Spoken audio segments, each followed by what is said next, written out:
The cat in the hat shat on my lap. Outstanding. I don't know why that made me laugh so hard.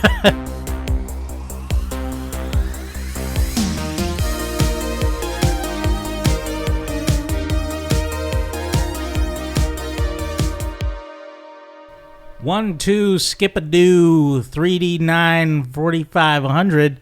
We're back once again. What? We're back once again What? in this new year. Happy. Is your brain broken? What happened?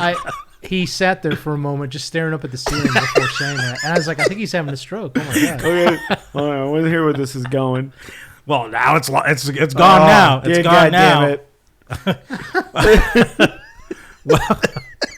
Welcome back to another episode of Enter the Nerdom. I'm here with, once again, Stan Morensini. Hey, Watson Bradshaw. and I'm Chad Cook.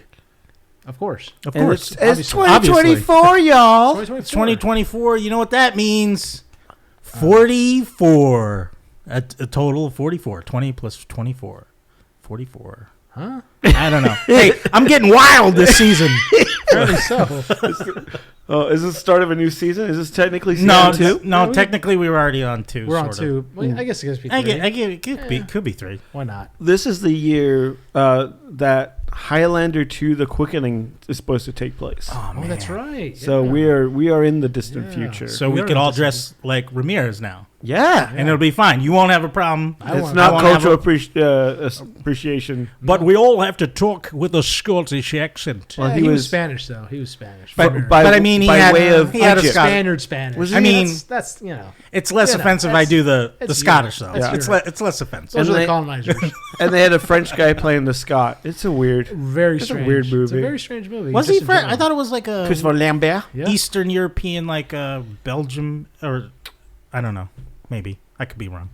Belgium's still Western European. Yeah, it's still pretty European. Chad. It's right above. Well, France. not during World War II. Oh, that's where you draw the lines. Yeah. Yeah, that's Oh, it. That's I it draw right many there. lines. It's called Treaty of Versailles. Woo! That big sense. Oh God! All right, so yeah, this is how we're starting off 2024. This is the Ladies problem and when gents. you learn history from the playing game Risk. Exactly. Yeah. Oh, Exactly. There it is. There it is. First whistle of 2024. 2024. So 2024 started off pretty interesting. They've dropped some, for lack of a better word, I guess, interesting things. Mhm. They've dropped. So one of them was Echo, which just Yeah. dropped today. The first 5 episodes or the entire thing. The entire The whole thing. thing. They right? just All they 5. dumped it. Right. Yeah. So obviously, a lot of people are thinking that that's a problem because they don't think Echo's going to do that well. So they're jumping it in January, which is historically when bad movies are also Yeah. dumped. Yeah. And this is the first time we've ever seen Disney Plus dump an entire show all at once. Yeah, and it was So- supposed to be released last year. And it was supposed to Right. be like 8 episodes. Or Yeah, something. and A lot of reshoots. It's 5 episodes? yeah. yeah, Wow. About like 50 to 40 something minutes each around there. and it's funny because the first episode I watched the first 2, and the first episode is pretty much just a clip show from Hawkeye. Yep. Like Really? I was just like, Really? I was like, this is all so familiar. I was like, oh, because they just took like half the there was an episode of Hawkeye series where they talk about Echo's past and everything like Yeah. that, and they just kind of repackaged it in Well, this. what about the her as a child in the car, how she loses her leg? That was in the first episode too, right? Yes. Yeah. Okay. Yeah. Because so it's like half and half. I'd Yeah, say, exactly. of that, Yeah. both I of mean, that. I did really love her first job from Fisk. Oh, okay. It's a 6-minute oneer, so they just didn't. It's her actually fighting Daredevil. yeah. Spoilers, but That has got a lot of criticism yeah, because it looks really bad. it's good because it's visceral, and you do see her as a character. Like it's her not wanting to be in a life of crime and then kind of like starting to enjoy it kind of thing. You kind of Yeah. see that within that 6 minutes. They build the character really well. But it's really, it's like really one and done. And yeah, Charlie Cox is back. He's wearing the the Netflix season 2 outfit. Although it looked kind of janky to me. Yeah, well, because it's a new suit. But, okay.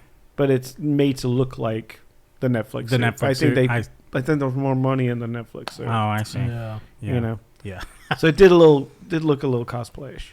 What did you guys think? Which is pretty bad because this is a multi-million-dollar show, so that's pretty bad. If it looks cosplayish, that's not good. Yeah. Nothing on your show that is a multi-million-dollar production backed by one of the biggest companies in the world should look cosplayish. Well, and it's the only real costume in the everything else. Everyone else is just wearing leather jackets and T-shirts. Yeah. You know, so it's like they could have spared a little expense, but. What did you guys think of it? Chad, you watched the entire thing, right? Yeah, I watched all 5 episodes, and it kind of just felt like filler to get to Daredevil, really. Mm-hmm. Like, as much as it explored her background and then her ancestral, like, powers. Yeah, that stuff. was interesting. They changed up the power set. Yeah, they did. What's her power set? She in the comics, she would be able to, like, mimic, like, she was like Taskmaster, so she could watch how you perform things, and she would basically can copy your whatever you do. Yeah. Right? So that's why she can go toe-to-toe with Daredevil. Yeah. And in this, they gave her more, like, super strength. And It's weird because, like, when like, at the time she fought Daredevil, she didn't have the powers yet. So that's why I was like... No, it's just... I saw it in the train sequence. Yeah, yeah. Right? They go into more of that as the few episodes after that as well to her to actually use it. Yeah. But it pretty much, it's like all the females of her, like, Choctaw tribe, she's able to, like, connect to them in times of need, and, like, they give her strength and agility and stuff like that. So, and they showed a little, like, there's a little... I kind of thought I was watching something completely different at the beginning, because the first part of the first episode is, like, the origin story of the tribe. And you see, like, these creatures kind of born out of mud in a cave. Yeah. And it's very, like... I thought I was watching it in the Eternals. Yeah, no, it felt very... Like, I mean, that would have been a good tying connection. It to Eternals? Because it looked like the way the glyphs were on their skin and the magic was being used. It felt very, like, from that. So... I don't know. I'm interested to see if there's any exploration of that in future episodes, but it's very, like, I feel like if this was a longer show, they could have went more into her ancestral background. They could have had more interactions with Daredevil, right? And I felt her motivation to be hazy the whole time, like, because she goes back to her hometown in Tamaha, and pretty much she brings trouble with her there, right? But supposedly she thinks Kingpin's already dead, but he's spoiler, he's not dead. Right. And which I'm glad to see Vincent D'Onofrio back. No, that was a pleasure. Although old Vinny D, but he only, like, appears in episode 4 and 5, I believe. That's okay. It, so, it was very anticlimactic ending. But what was I saying? Like, they could have delved into her character a bit more, because I didn't care. Like, I know she has uses sign language and she doesn't speak, but it's like, we should know what she's thinking, because most of the time it's like, okay, you want to like, while she's in her hometown, she wants to take down an operation of Kingpin's thing to become the Queen Pin. That's what she was phrasing it as. And when she has a bounty on her because of... Yeah, she has a bounty for... shooting Kingpin. Shooting Kingpin, but she thinks he's dead from it. But, so, yeah, she wants to become the new crime boss. And I don't know, it just didn't really make sense for her... To go back to Oklahoma? To do that. Like, she could have stayed in New York to, continue her, crime reign or whatever like that. So, I don't know, it felt out of place, but... The thing is, it's cheaper to film in Oklahoma. True. Yeah, right. But spoiler, like, when she goes back to Tamaha, that's being there is what activates her powers. Like, being closer to home. Because they do, like, show in her past. She was kind of kicked out. Yeah. At age 13, they were like, go live in New York with your dad. I think she was younger. She was like, probably 8 or 9 or something like that. But yeah, no, the mother. They were going to get some ice cream, and then her brakes were cut. Yeah.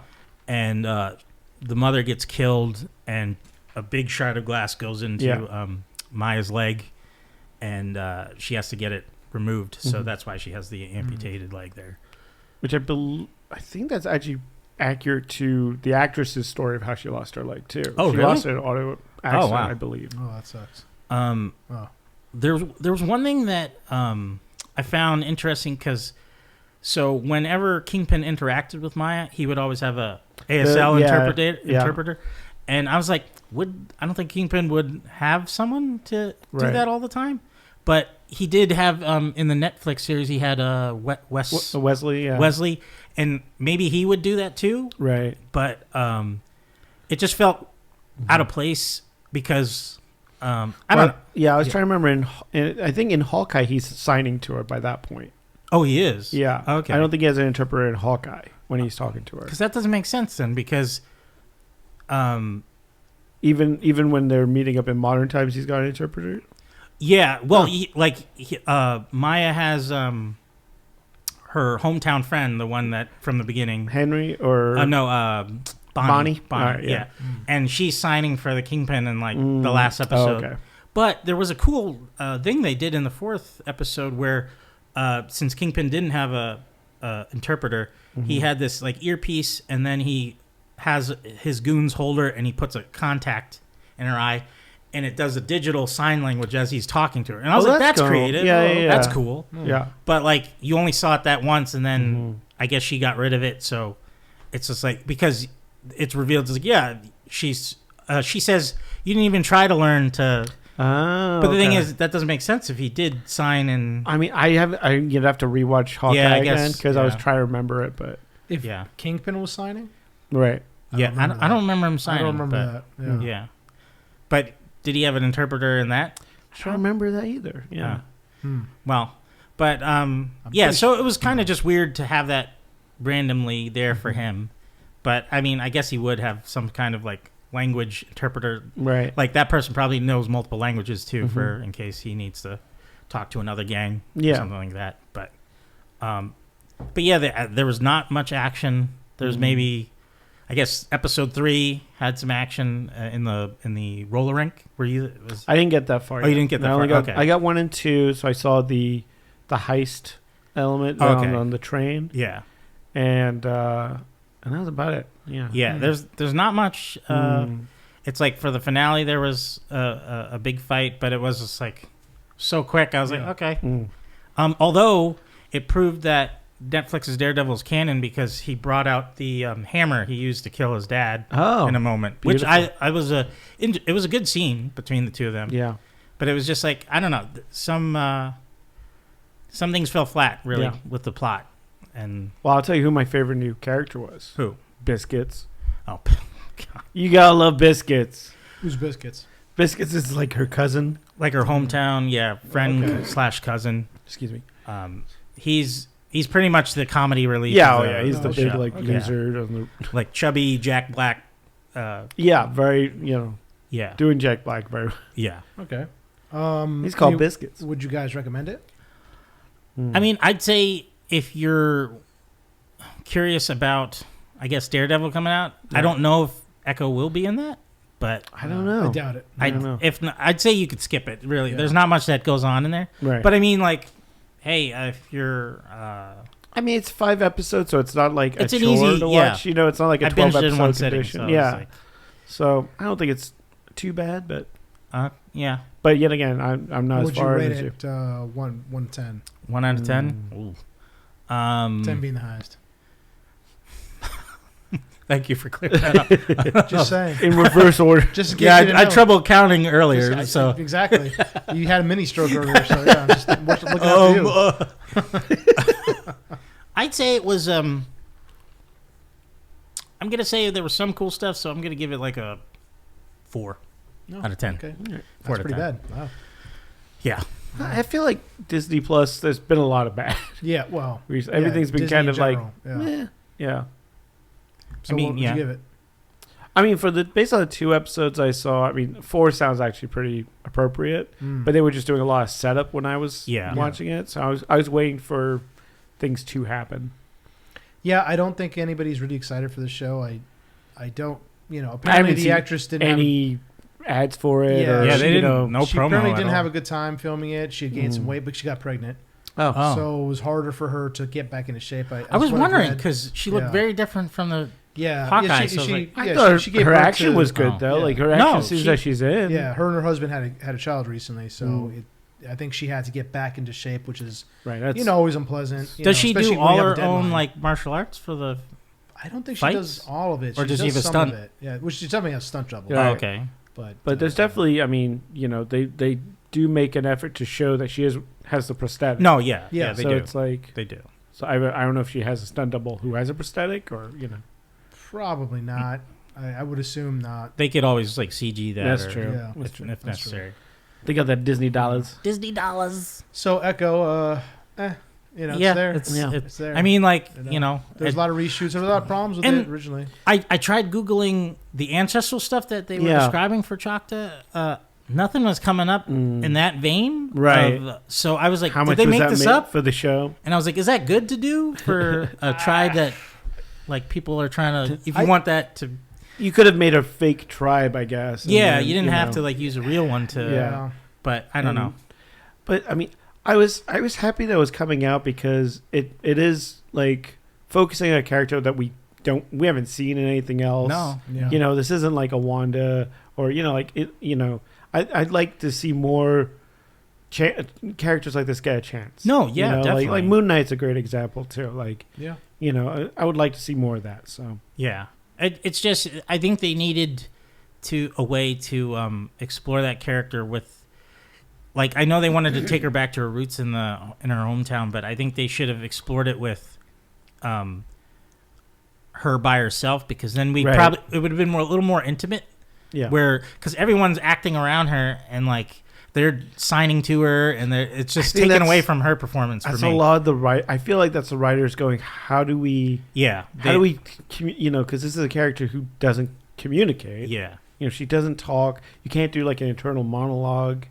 Yeah. So how do you? You have to have everyone else react for her in a way. Yeah. That's yeah.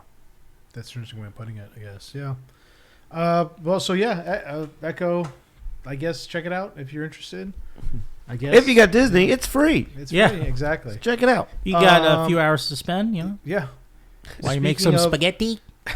Speaking of other comic book properties, Aquaman recently came out. What did you guys think? Oh boy! So talk about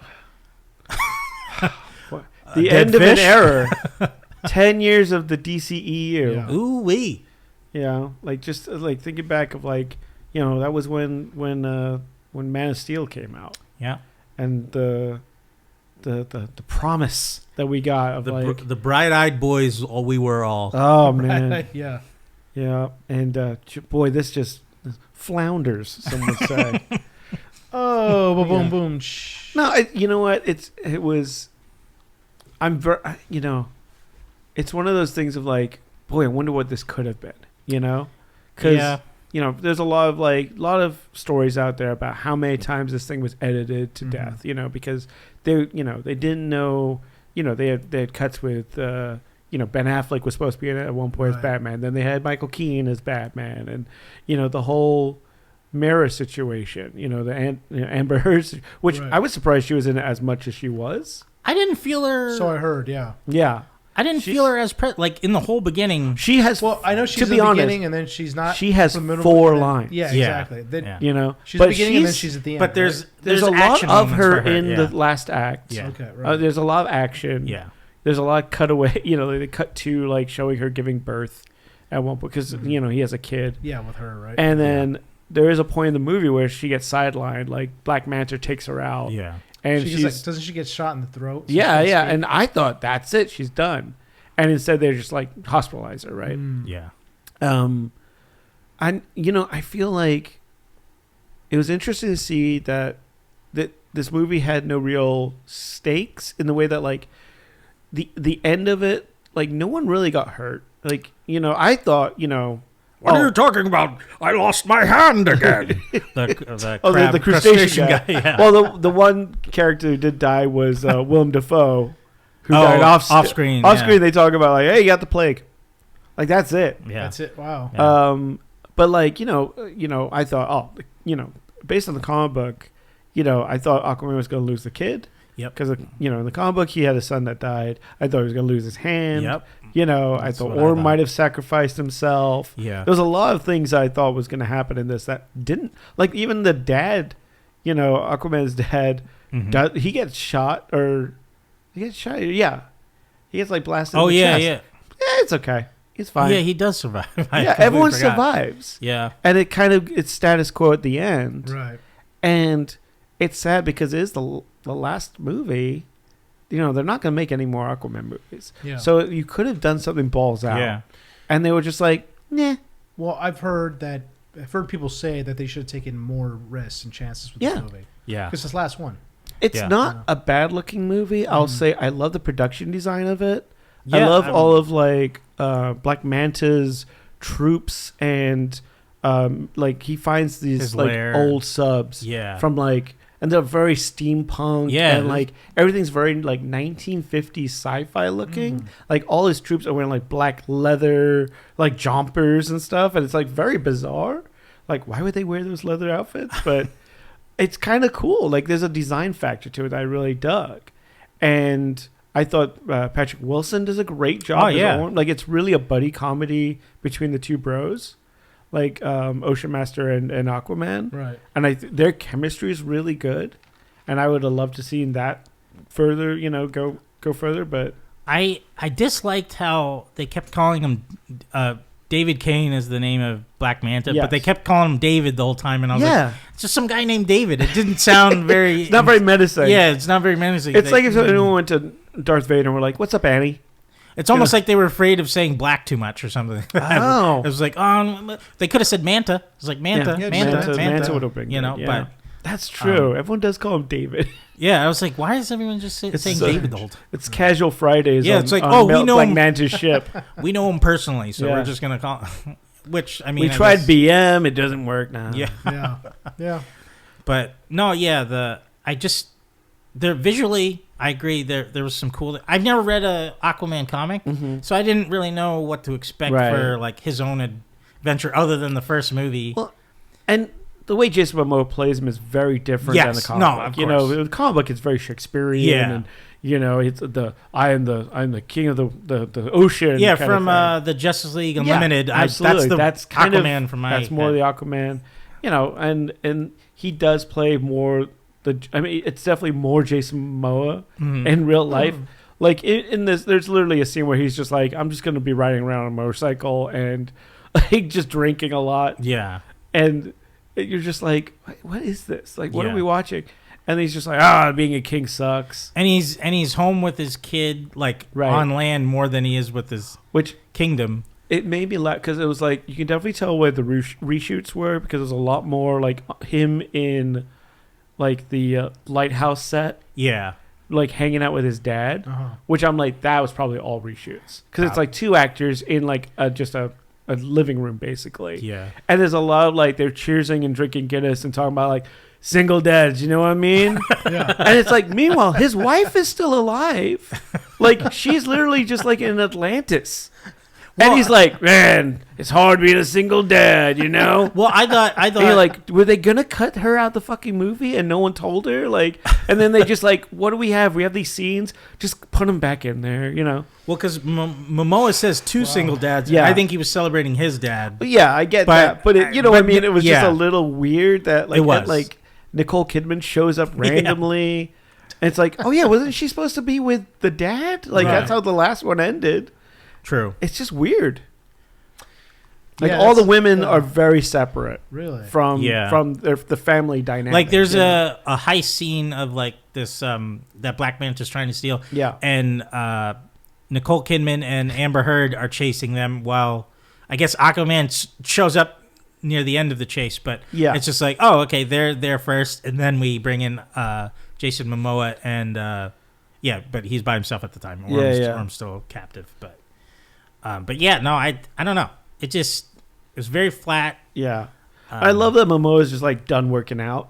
Yeah. As well. He's just Yeah, give me a fucking muscle suit. I don't care. Like, you know, there's like no shirtless scenes. It's all him. Really? Like, I'm just gonna wear leathers and then like put me in the Aquaman suit. Yeah. You know, and it's super padded. You know, Yeah. like you can tell. Really? Oh yeah. Oh, Oh yeah. shit. He is done. He's like, nah, fuck it. Yeah, I'm too tired for this. Yeah. Wow. He'll pump up for Lobo. Yeah. No, he will. Yeah. He'll bulk up for that for sure. But I love Patrick Wilson. I think he would have been a really good choice for Aquaman, to be honest. Yeah. So I've heard. You know, and he's got that classic Aquaman look. It's like, No. man, Right. he would have been good. I also couldn't see him as a Dr. Fate if they really wanted to. I mean, like, I hope James Gunn goes out there with characters and we do get a Dr. Fate movie, because you could go lots of places with that. Pierce Brosnan wasn't enough for you? No, Pierce Brosnan was great, but they fucking killed him. Yeah, so, that's true. Yeah. and I don't know if he would be up to it again, but you know, Yeah. because he's up there in age too. So I don't know. Yeah.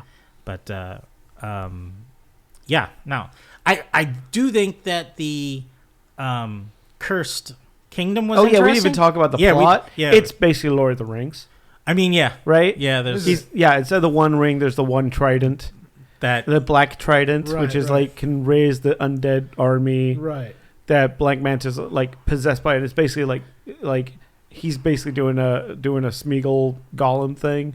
So he gets the trident, and then like the evil voice is like, you know how you can unlock me, and we can kill all your enemies. And he's like looking at him, like, yes, give me the power. Yeah, and I would have liked. I know they wanted to make the brothers get along, but I was like, when Orm had I was like, all right, yeah, fully possess him, turn him into a monster. Or I do like that moment when he catches the trident and he Yeah. knows he's gonna get fucked. yeah, And he goes to Mary. He's like, just run, get the fuck away from me, because I am going to turn on you. yeah, Which I thought was to be the sacrifice moment. You know. yeah. That would have been great. Or the is Randall Park the scientist? Yeah. Yeah. He was like the scientist hired by Black Manta to Find more Atlantean technology to rebuild his suit and stuff like that. Yeah. And part of me thought that eventually it would turn from David Kane being the villain and Randall Park getting possessed. Oh, like and he switching? becomes like. Oh, that would have been interesting. And I it would have given Randall Park twist. something to do. Yeah, I know. He doesn't really do a lot in this one. He's just kind of like bumbles around. he bumbles around. He's trying to kind of turn on Black Manta, but not really. Like there's multiple times where he's just like, so I guess I'm doing evil stuff now. Yeah. He's pretty much like questioning him the way the big clown from Batman Returns goes, killing children? Isn't that kind of... No, it's a lot. That's a lot. Damn, yeah. But yeah, so... but I thought I had fun. I mean, it was more fun than I thought it would be. I thought some of the design, like I said, like they had these great like giant centipede sand creatures, which looked really cool, and like the giant bugs in the island look good. I can't knock it. They're creative with everything they made in there. It was just I didn't care for some reason. I just exactly. It was very very like just passable entertainment, and I feel like 10 years ago, if this movie came out, it would have been great. This would have been our Avatar. Yeah, exactly. Like, oh my god. Well, then I think the last Aquaman movie came out like 5 years ago. So wow. It's crazy that they had that much of a break between movies. Yeah. I think because the first one made $1 billion. Like it's the only DC movie to make $1 billion since Dark Knight. You know? Like all the other, like even Justice League did not make as much as the first Aquaman movie, and this one just bombed terribly. Yeah, I completely forgot to bring up that they kind of reference Marvel throughout the movie. Every now and then. God, yeah, that's they right. go while he's walking in the forest with Orm. He's like, "What are you?" He calls him like Loki. Yeah, he's what are you doing, Loki? Yeah, you're just like, don't. You're putting a hat on a hat. Like, don't tell everyone. Yeah. This is exactly what you're doing. Right. And then at the end, he's like, I am Aquaman. Oh, yeah, yeah. Like, he pulls an I am Iron Man move. God. It's the last line of the movie. Yeah. Except for he adds a, yeah! Yeah, they're like, yeah! What's the, was there a post-credit scene? It's Orm eating a burger for the first time. Yes, the burger for the first time. Well, they make a joke about, so Aquaman being the typical brother is going to, because he's, like he's talking to Orm, and Orm's like, never experienced surface world stuff, right?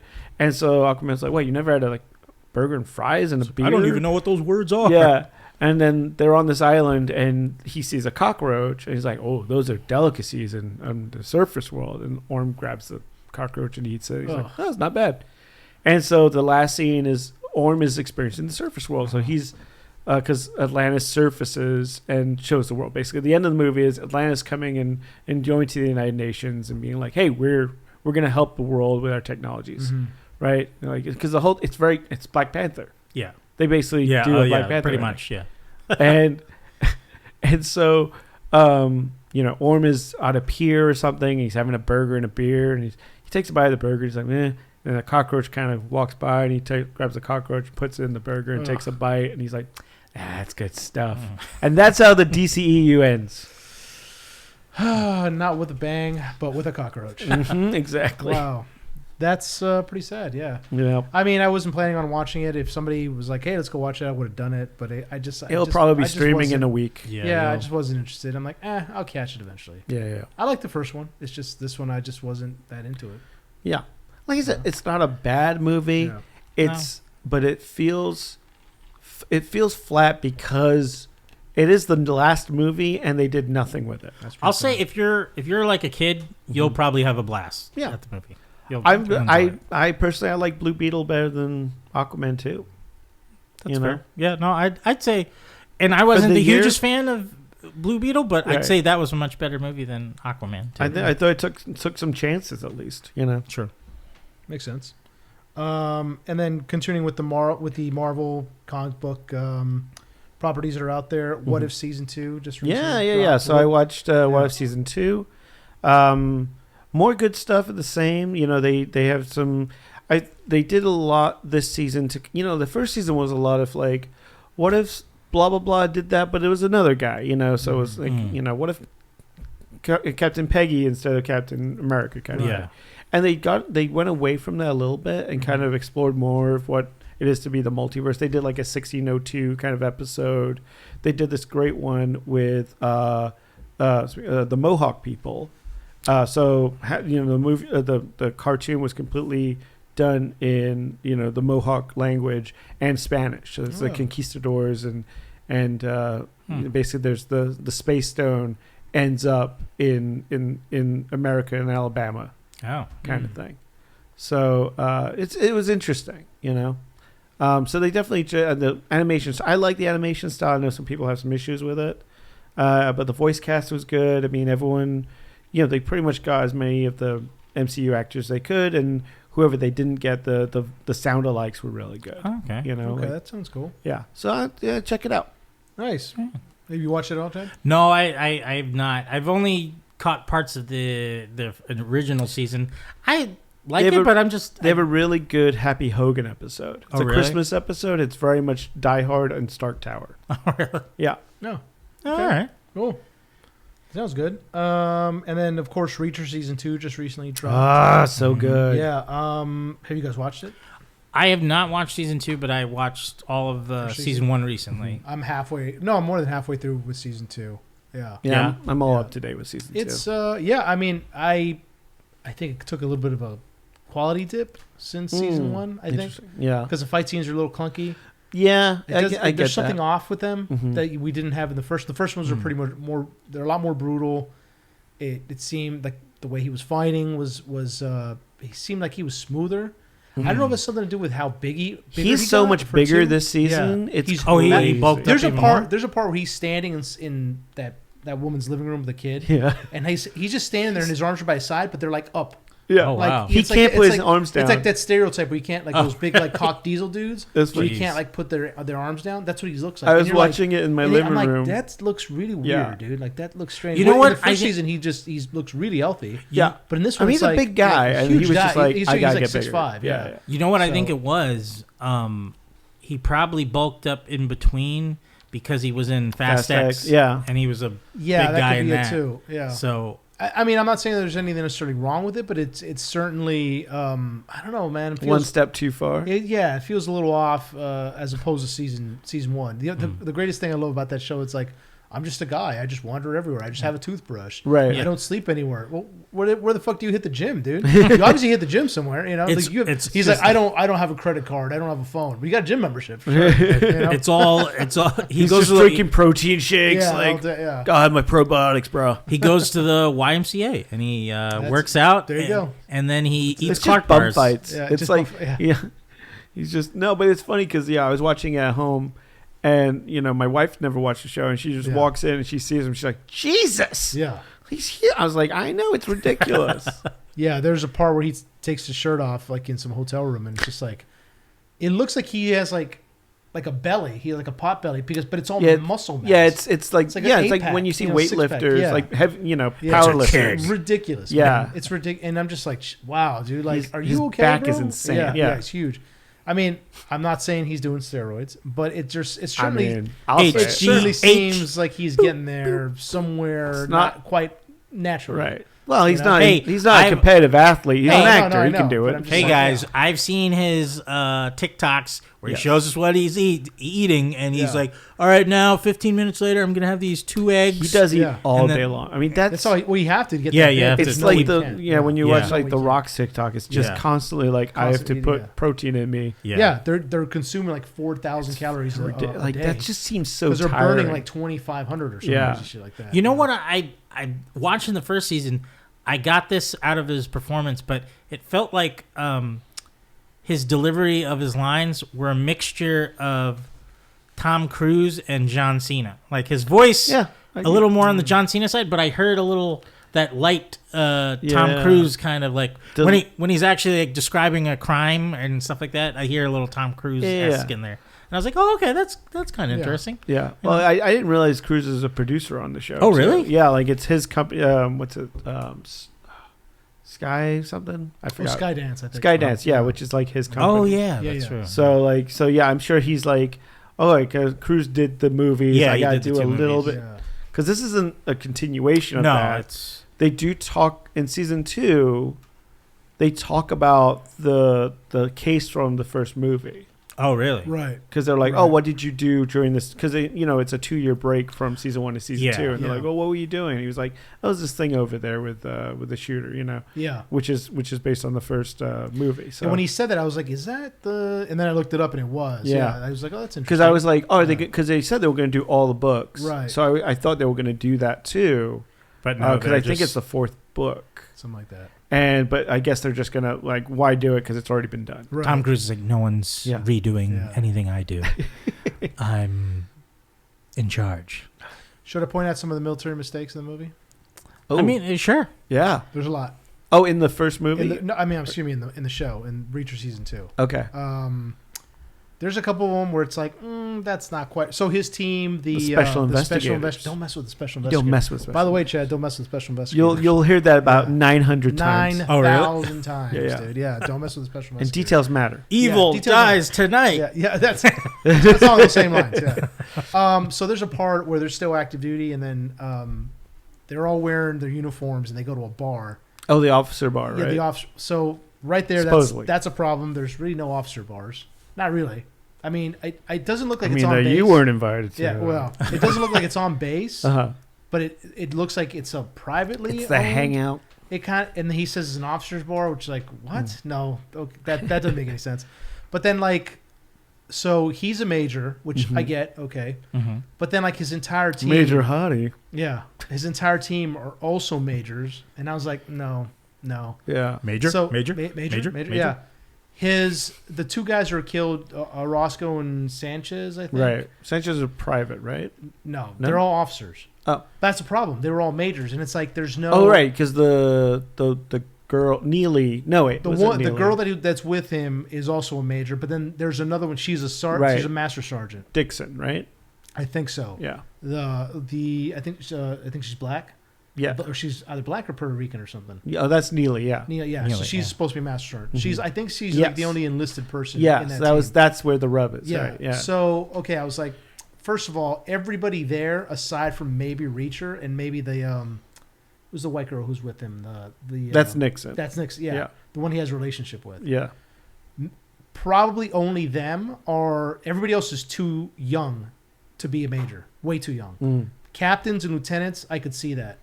But a major by that point, no. But they're so smart. They're so matter. talented. Special investigators. Yeah, they're special. Don't mess with them.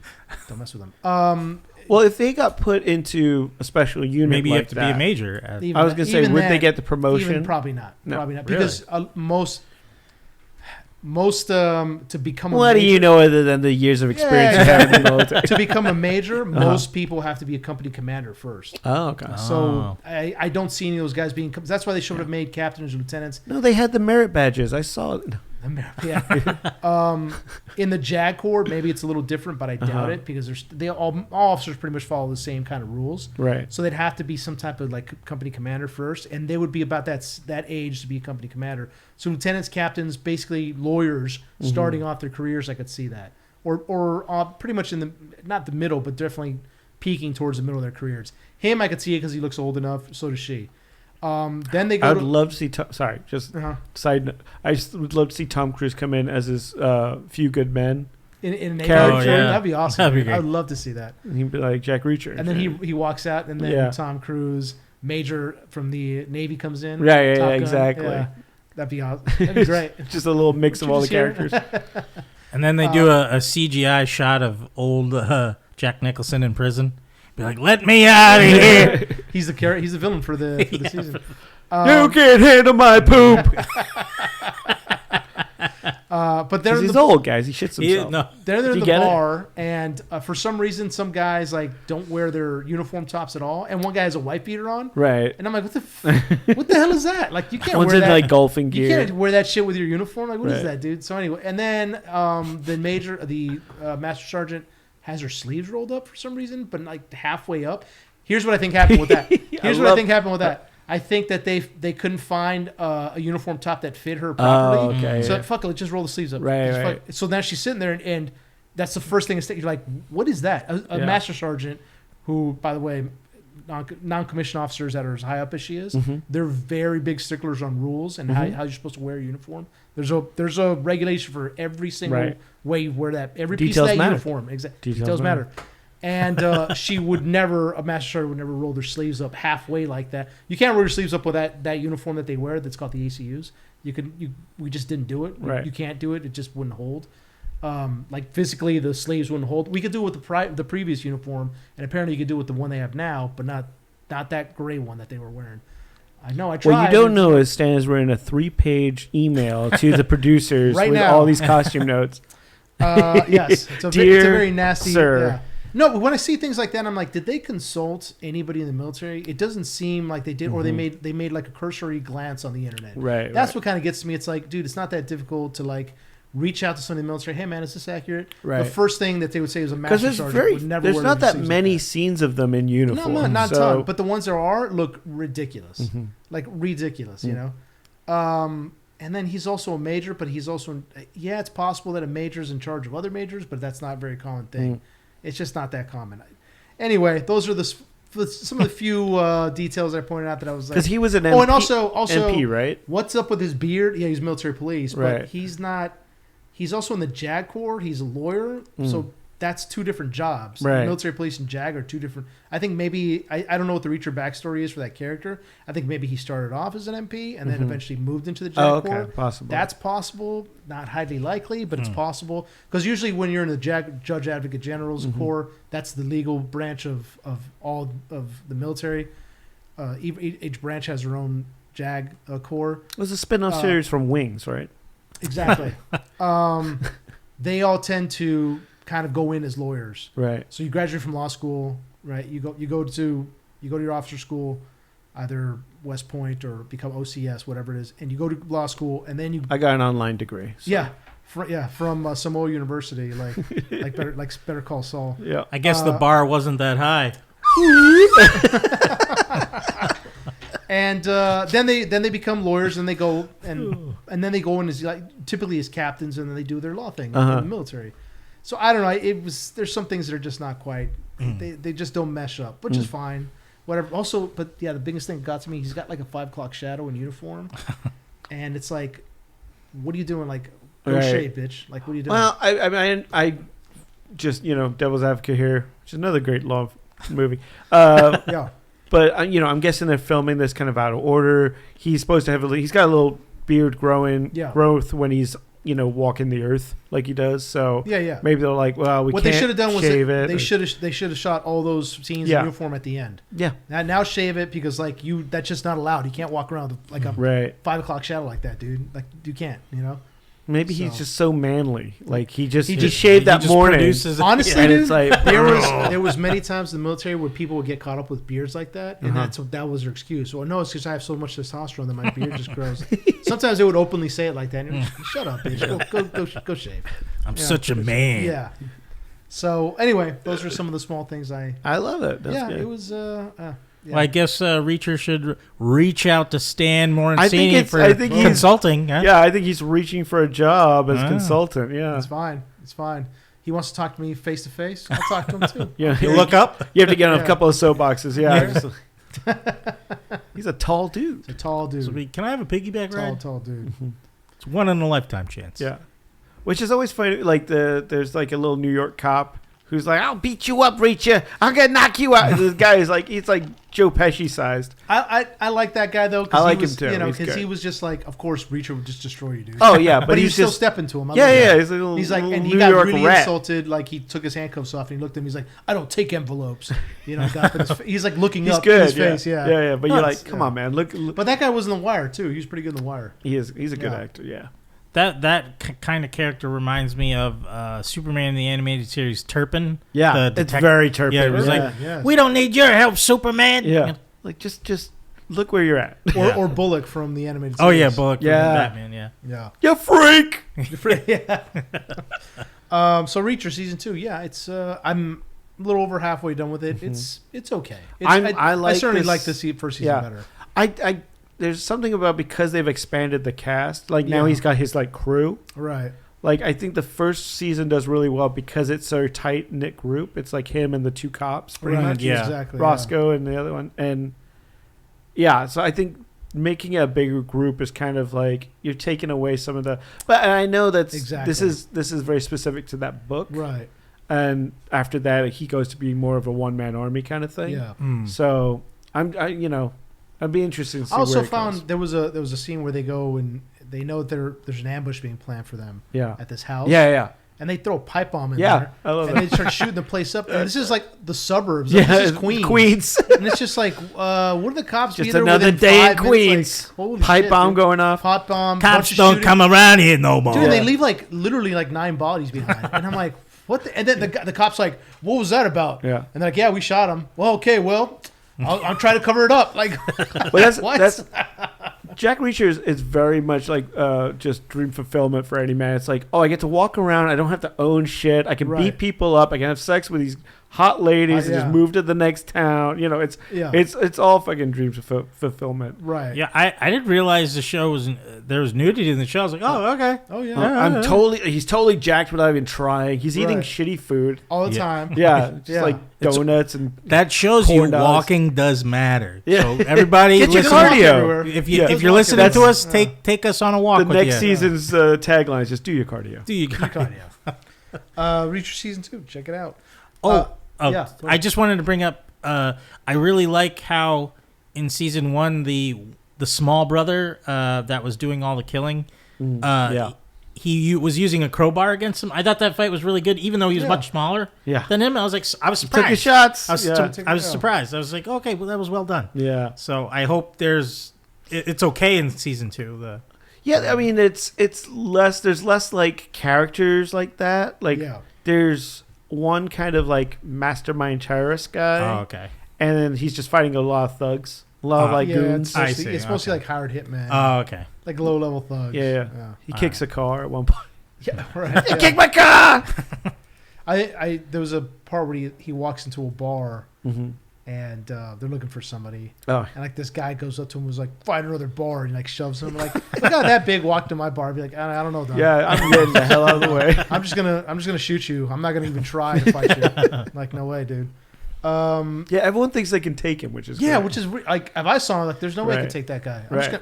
I just got to shoot him. There's no way I can fight him. Sorry. No, you just take, because he's top heavy, you take him out at the knees, you know? No, Chad. Yeah, you just... No.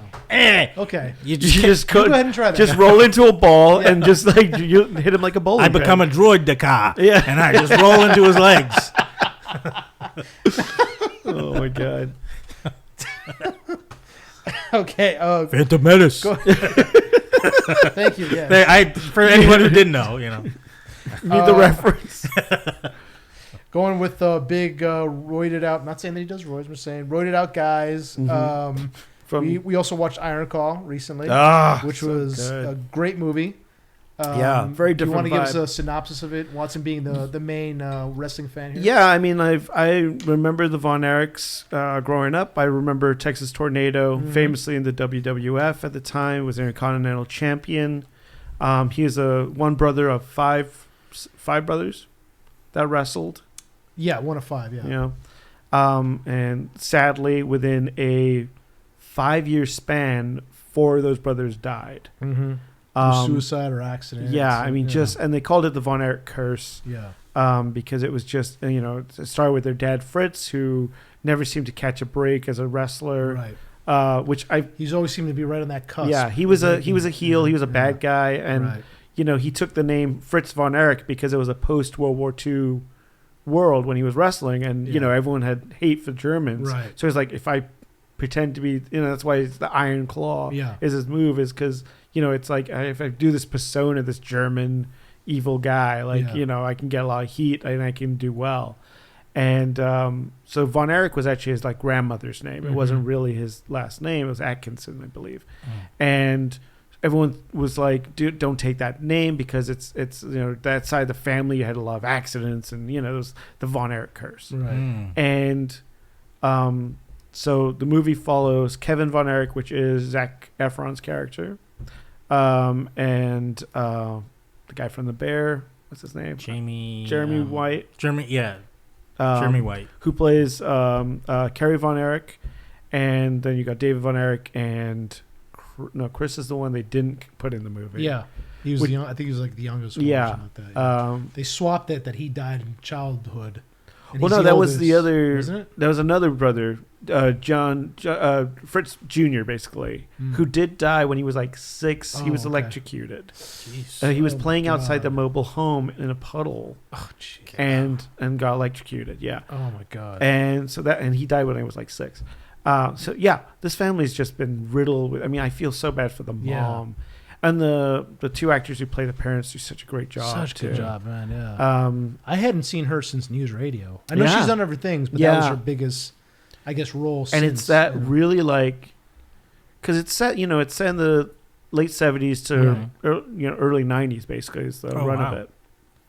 And she's doing that like everything's internal kind of thing. Like no one cries through this film until the last like minute of film. Jeez. Where Zac Efron's character, because the dad was like, just don't show any emotion kind of thing, right? Yeah. And it's just heartbreaking to see what this family goes through, and like their struggle to they love to wrestle, and this family they love each other so much. The brothers are such a a unit, and you see the highs of them learning to wrestle together at the beginning, right? And they're in Texas and they're kicking ass, and David Von Erich, who's the oldest brother, gets a shot at the title. This was back before WWE. This was back when everyone was part of territories, right? Mm-hmm. So you had wrestling in Texas, wrestling in Missouri, wrestling, all over the place. But they were like, and you could be a champion of that, district, but there was one world champion. Mm. And so David Von Erich gets a chance to take on Ric Flair was the champion at the time. And so he goes to Japan to do they were going to do a bunch of matches together to kind of set up this feud. And then he was going to go take on Ric Flair in Texas. And in Japan, he gets, you say, a bowel problem. Yeah, so he was having some stomach issues. Yeah, so his intestine basically burst. Yeah. And that's what ended up killing him. Yeah. Just very tragically, and then Kerry Von Erich, who was the Texas Tornado, he ends up wrestling Ric Flair, wins the title, and in the movie it's kind of shown like he wins the title then gets hurt, but actually it took like he was like champion for about a year or two before his motorcycle accident, which he loses his foot. Yeah. Ooh. So I didn't know this at all because I remember watching him on WWF, and I had no idea he was wrestling with one foot. Like he had a prosthetic. Yeah. Oh wow. But unfortunately was in constant pain. Well, I thought I read that he was healing, and they said you got to stay off the, it's basically a stump right now. You got to stay off of it. And then he put his prosthetic on and would try to run on his prosthetic, which re-injured himself. Because his dad, I'm not going to blame the dad for everything, but he was very much like, just go through the pain. Like this is how you become a champion. It's one of those like stereotypical like men don't cry, men don't feel pain, and if they do, they push through it. Yeah, and even the mother is very like they kind of reach out to her, played by Maura Tierney. They kind of reach out to her, and she's like, "I'm not part of this. Yeah, you guys work it out." Both of the parents. Oh yeah, they are. You guys have to work this out between yourselves. Drive me crazy. Instead of like, and they're not kids. They're they're adults, but at the same time, anytime they come up to him and say, "Well, I think that I need help," or so and so needs to stop. You need to tell him to stop. Yeah, because I'm not part of this. I'm not part of it. And all of them are being pitted against each other by their dad of like, I have a ranking of my sons. Like this one's my favorite right now, but this can all change. So they're all very competitive. Right. Oh, wow. They're all trying really hard. Zac Efron's character, Kevin, like he's got the physique. He's a really good in-ring wrestler, but he's really bad on the mic. And you see that when he's trying to cut a promo and he just can't. And he's trying really hard. Yeah, and he wants to take over and over again. He's the one who wants to be. As far as a speaker. Meanwhile, David, who was a better speaker, he ends getting the push by the dad to become the champion. And then Kerry, becomes champion and then loses his foot and is like trying to keep it going, but turns to pills and depression basically. Right. Trying to until he shoots himself. Yeah. Yeah. Unfortunately, he takes a gun and shoots himself in the chest. Yeah. Back at home and everything. And the other brother. So another brother ODs on pills because he But there was an additional brother who also shot himself. Yes. Chris shot himself. Yeah. There was two brothers who shot themselves. Another that OD'd on pills. Yeah, it's just like holy shit, and you see Zac Efron's character, and you see his family life. He has a wife and kids, and he's trying to separate himself from his family, from his kids, because he's like, I don't want them to have my curse. Right. Well, the crazy thing was that the crazy thing was like they actually had to cut out one of the brothers shooting themselves because it at that point it would have seemed like okay, you guys are overdoing it. Yeah, it seems fake. Right. Because it's like two brothers shooting themselves and one ODing uphill. Yeah, right, whatever. Right, and one dying of a busted abdomen. Like right. And they didn't ever outright said this, but it seems to me like they like okay, we got to have just two brothers killing themselves because three just seems way out there. Like, but it's what really happened. Yeah, Jeez. But I mean, you just see the struggle with him. Like he wants to be a good dad, but he doesn't want to affect his kids, and it's so messed up. There's a really touching part towards the end where he hasn't mourned for any of his brothers. Yeah, because his father's like, don't cry. Yeah. When the first brother dies, he from the bowel issue, they're both outside, and the brother comes out during the funeral, and the father tells him, "Don't cry." Yeah. Man, don't cry. And we're on show. We're on show. Yeah. Like, take the sunglasses off. Yeah. Let people see your eyes, and just no emotion, basically. Yeah. And even the mom isn't really showing. She's very withdrawn. Yeah. Completely withdrawn. The only minute you see her with emotion, and this is a really rough part, is where they're burying the second son, and she's like, I've worn this dress before. It's a funeral dress that she just wore a year prior. And she's like, oh, they're good. We need to get see me. They're going to know that I'm wearing the same dress. Yeah. And it's the daughter-in-law is like, it doesn't matter. Yeah. Lily James' character. She's great. Pam, yeah. I really thought Zac Efron does a great job in this movie. Amazing job, man. Yeah. He's not getting a lot of praise. I mean, I think everyone's praising his physical transformation because he's a beast in this. Yeah, he's massive. But he's also, he puts it out there, like, and yet again, it's really hard to show. He's showing not no emotion, but keeping it all reserved till the end, right? You know, and so, you see like him struggle with depression. Yep. He's not sleeping at home. He's sleeping like under his desk in places. Yeah. And there's a part and it's at the end of the movie where he's watching his two boys play. This bit got me. I could see you. I was like, we went to go watch it together. I could see. Yeah. I could see him. I was like, oh. Yeah. He's watching his two boys play. You know, they're young kids.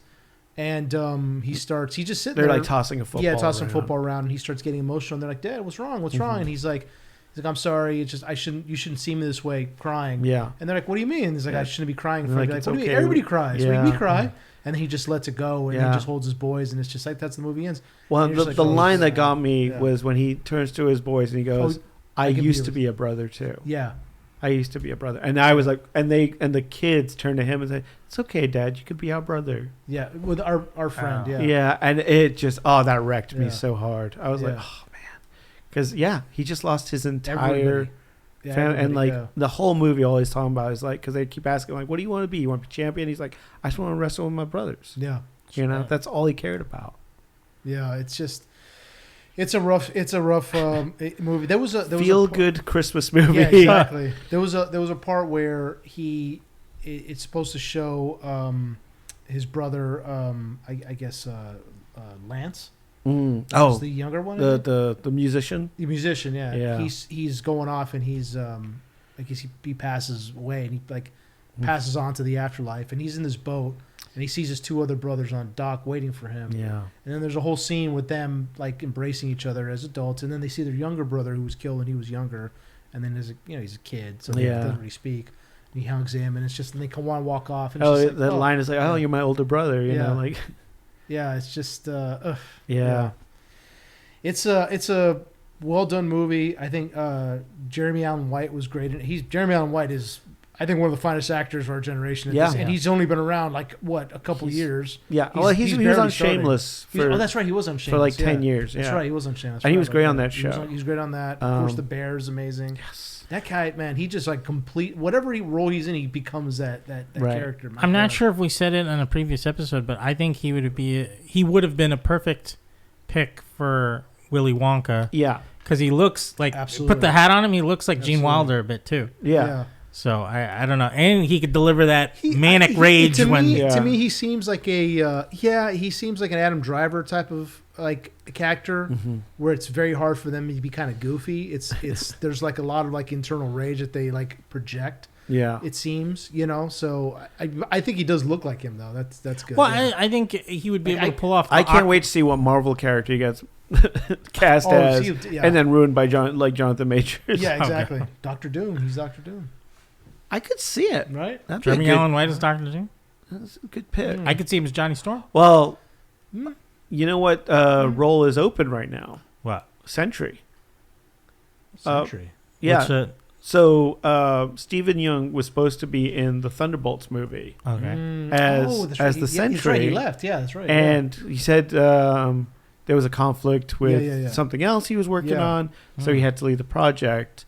I think because it wasn't supposed to be leaked that he was playing that character, but it got leaked by I think Robert Kirkman because he told Robert Kirkman, and Robert Kirkman like said it on a podcast. Yeah. And so I think they kind of were like, that was supposed to be a surprise, so we're gonna cut him out.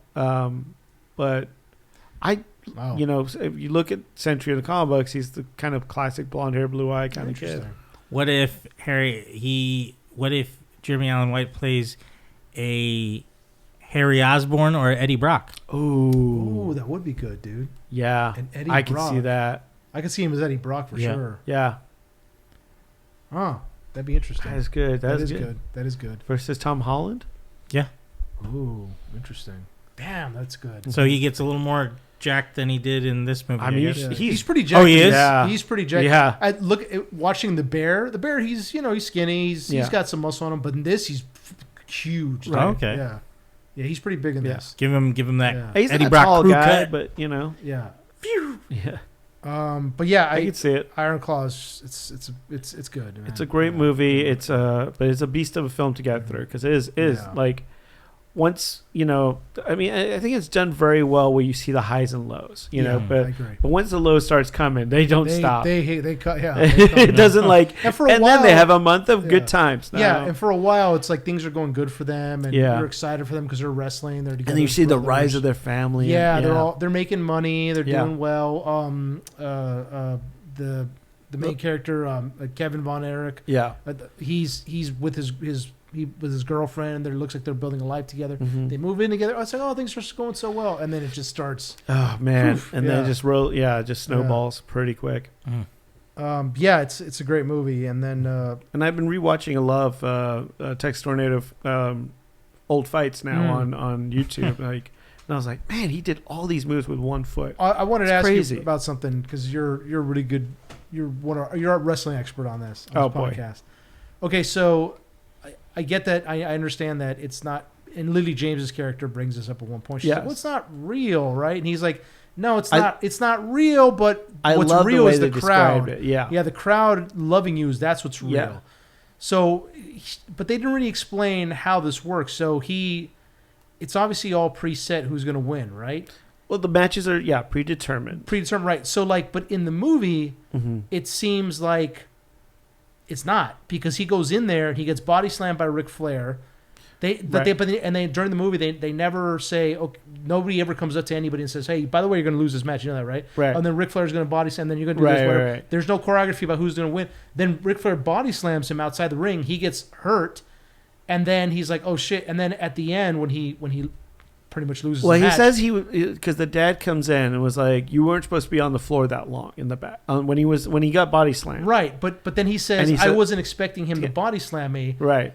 But he never been hit. That scene made it seem like there was. It's like whoever wins wins. Mm-hmm. There's never any point in any of the movie where anybody comes up to any wrestler and says, "This is how we're going to do it." Well, the way he explains it to Lily James, which I thought was really well written, is like, so it's like. Yes, the matches are predetermined, but you get getting a title belt is like getting a promotion, right? Right. And based on how much heat you're bringing, if the crowd is following you, right now in wrestling, LA Knight would be one that's getting this really big bump up, right? Or it's or Seth Rollins, let's say. But it's if you can get the crowd behind you and you get people butts in seats, you'll get taken to those bigger venues, taken up and up and up. And so that's really what you're trying to do, is just perform the best you can. Be a good performer, right? Right. Yeah. You don't want to be like a jobber who just comes in and gets beat all the time, right? It's if you can come in and you can cut promos and you can rally up a crowd, you can go to those bigger venues and get that and more money, obviously, and become a champion. And the championship is just a promotion, Right, but again, nowhere in the movie did they explain that. It's just every time somebody stepped into the ring, it made it seem, the movie makes it seem like you have a chance of winning this or you have a chance of losing this. There's no choreography. It's like an MMA fight. You don't know really who's going to win until. And there's some matches where they, and this is more old school wrestling than today. They do call matches on the fly as well. If a character. Say it's you're watching The Rock, right? And he's supposed to lose a match, but he's you hear the crowd and they're going crazy and they want this. They're like, okay, we're gonna push for The Rock to win, right? And that's why you see in WWE and AEW and a few of those, a lot of the refs have an earpiece, so they're getting signals from the back and they can turn the decision like that and be like, okay, that makes sense. Never mind, he's the one going over tonight, you know. And they do that with the Royal Rumble, and actually he's gonna win it, Oh, that makes sense because it can alter. Because this movie made it seem because every time they lose, the father would be so disappointed. Right, You lost. If it's if it's an MMA fight, right? You you get one, you got knocked out, Right, exactly.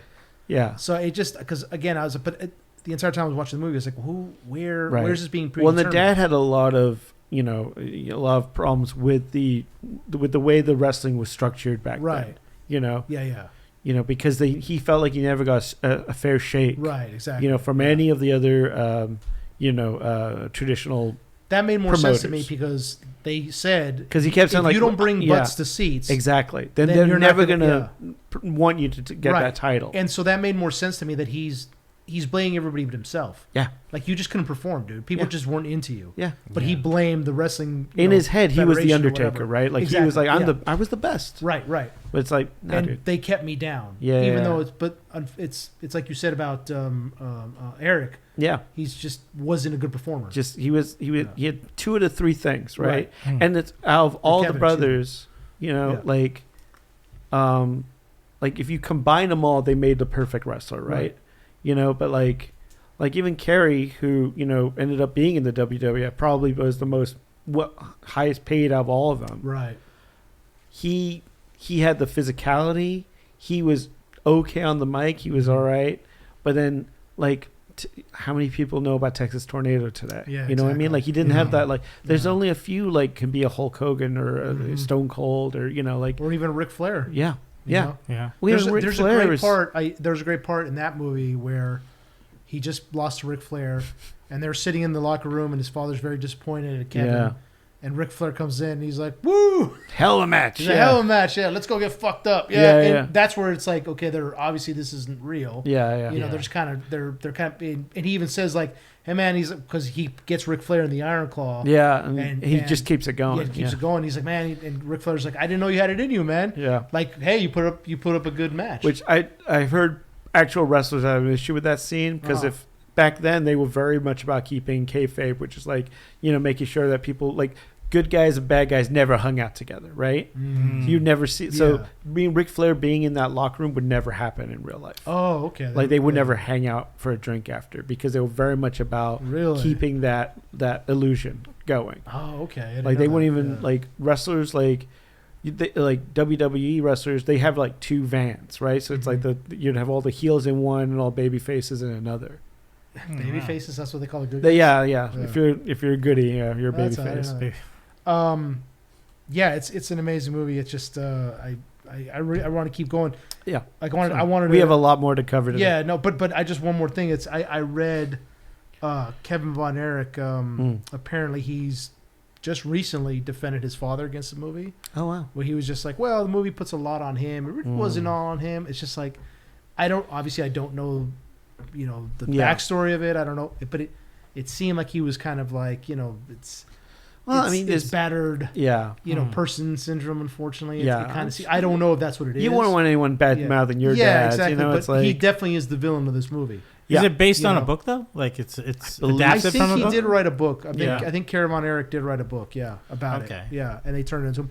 But it just seemed like Karen Von Erich is still to this day defending his father to an extent. And it's just like, I don't know how much he deserves that. Yeah.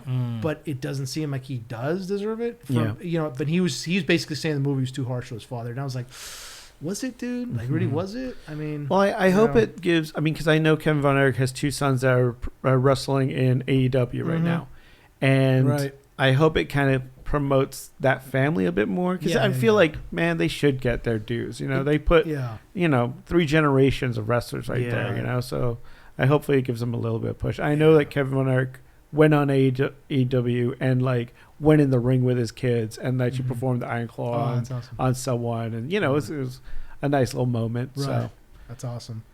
And then Ironclaw. It's but we also had another movie recently come out that has been getting a lot of rave reviews. Watson went and checked it out. The Holdovers. Oh, I thought you were going to talk about Paul a Rebel Giamatti. Moon. No. We'll get to that. We'll get to that. It'll be a different introduction. Yes. For that. Holdover. Fantastic movie. You know, obviously Paul Giamatti's getting a lot of love for his performance. He does a great job. It's pretty much like, I mean, it's Alex Payne, so it's the same director who did Sideways. Right. You know, with him a decade ago now. You know. Yeah. And just a fantastic, like, very old school movie. Like, it's, you know, someone has told me it feels like a 70s movie. You know, it's like it was made in the 70s. Yeah, I mean, they did it's all set between 1970 and 71. Right. Oh, okay. It's and the way the cinematographer did it, they actually shot everything digitally, but because they were trying to do that kind of same look as like a 70s movie, and they actually experimented with like 70s film stock and everything like that, but they ended up shooting digital and able to color correct it perfectly to match those hues, you know. That's cool. It was all shot on location in, I think, Boston area, like Massachusetts, where like they used like 5 different schools. Like everything's a real location, like all those houses, everything in it. And they all have that real like 70s. They have like a couple of diners, which is just this grimy like feel to it, you know. And yeah, it's and the other with lead the of the wood paneling movie. everywhere. Oh yeah, yeah. They love their wood paneling in the 60s and 70s. The other lead, the young boy that's in the young boy, he's and a asbestos. teenager. Yeah. But it's his first movie. Really? Yeah. Really? And he holds his own with Giamatti. Wow. You know, like the kid was good. Yeah, really good. Like kid from like drama school, and he's like, you know, co-lead. You know, and it's just these, you know, these he's, you know, this Giamatti is this history professor. He's been at the school for 30 years. It's the school that he was also in school when he was a boy. So this has been his whole life as being in this school, basically. And, you know, it's a boarding school. So, you know, they do a thing of like one of the teachers has to stay behind with people that don't go home for the holidays. Right. And so it's Paul Giamatti's turn to do that. There's a group of kids, like 6 kids that stay behind. 5 of them end up going on a field trip. Basically, they get taken out of the school to like a ski trip, and one of them, they can't get a hold of his parents, so he ends up staying.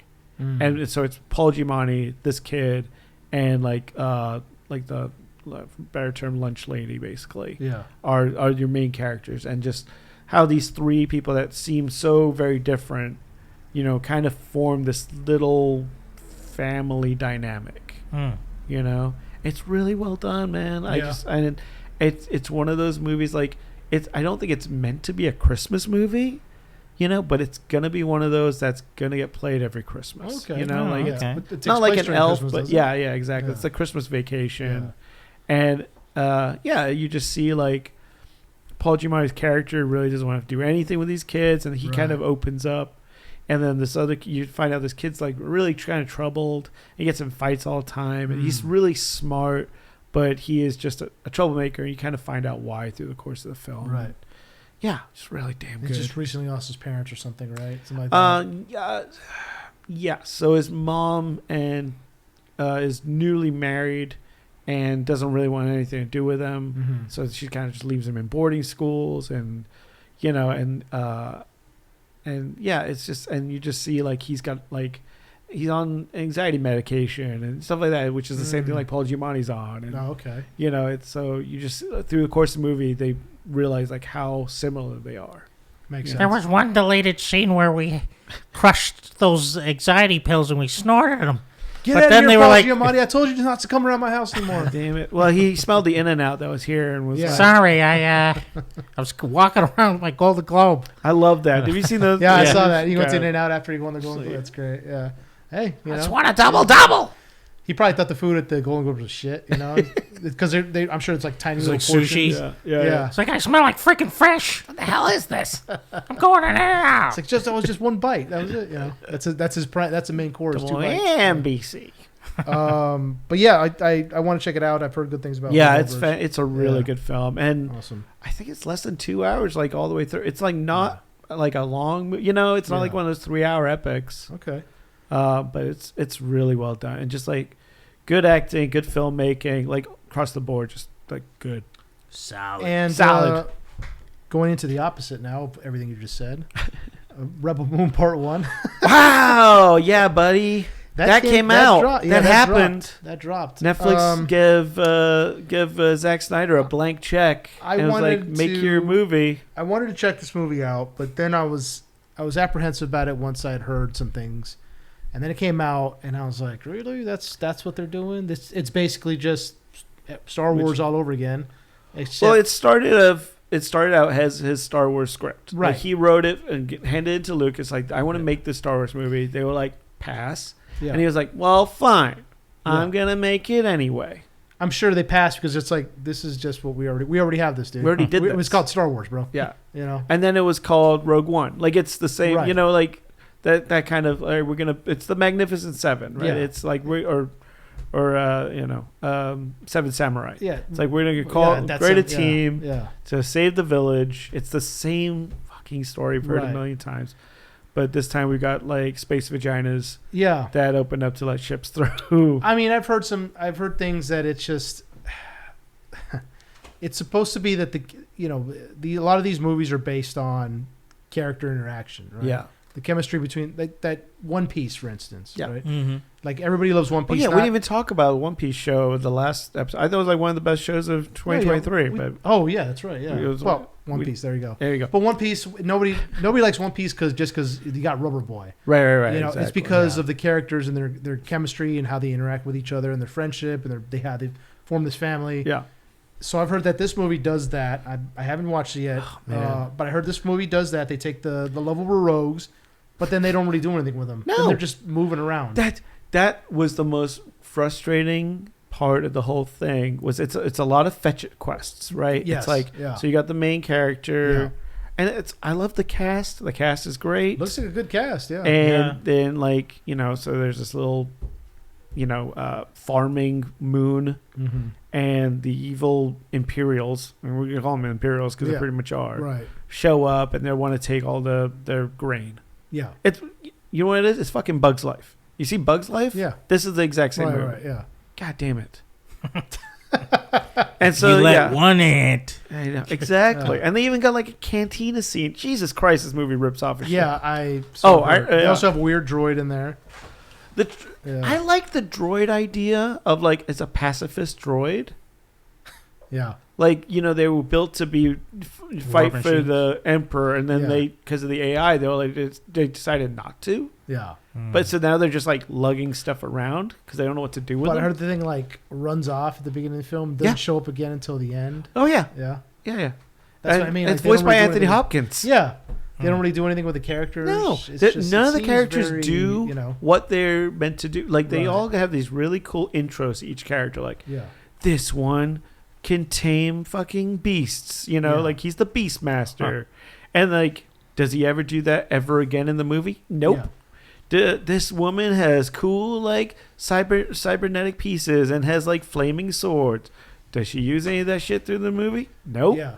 Like she uses not lightsabers. Yes, and they're not lightsabers. They're just hot blades. Yeah. You know where all the stuff you want to happen is going to happen? What's Part 2. That's right. Well, and of course they're doing the director's cut before Part 2 comes out. Oh, really? Yes. Oh, yeah. They already brought before the first one came out. They said we were going to have Zack Snyder's director's cut before the second part comes. It's just like, dude, Z cuts. It's like what?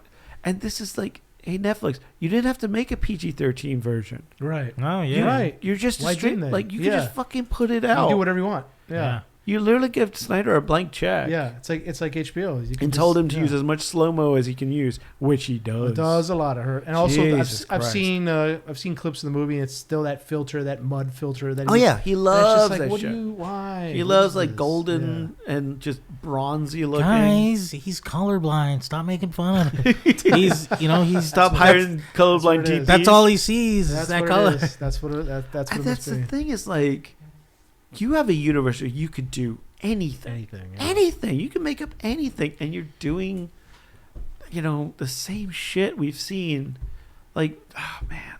Like, say what you will about Aquaman 2. It's not boring to watch. The color palette in that movie is fantastic. Like, and like, they even have a cantina scene with the goddamn Fish King. Martin Short. Martin Short. Yeah. God. And it's way more entertaining than the cantina scene in this shit. Yeah. I'm like... how could you make this boring? It's boring.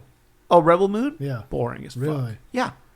Nothing. I mean, and they're trying to set up all this lore about this emperor and his daughter that it's like this. It's very much like Russian folk, like Anastasia kind of. I don't know if you get that from it, but it was like. I didn't see Rebel Moon okay. Yeah. You lucky bastard. No, I'll play. 3 hours. I wanted to, and then I just kept hearing the same thing over and over from it, which is what we're talking about. Am I the only asshole that watched this? I wasn't. As soon as I saw that, God damn it, you guys! Once people started saying what we're saying, yes, I was like, do I really want to spend 3 hours watching this? And then it's 3 hours, right? Yeah. I mean, that's really long. I'll watch it, and then I'll watch. Well, if you take all the slow mo out, it's an hour and 15 minutes. Yeah, exactly. There's so many just slow-mo scenes of just a lot of shirtless dudes as well. Like Zack Snyder loves like 300 glistening, glistening muscle-bound dudes everywhere. He's just like, just everyone. I mean, I liked his 300. Yeah.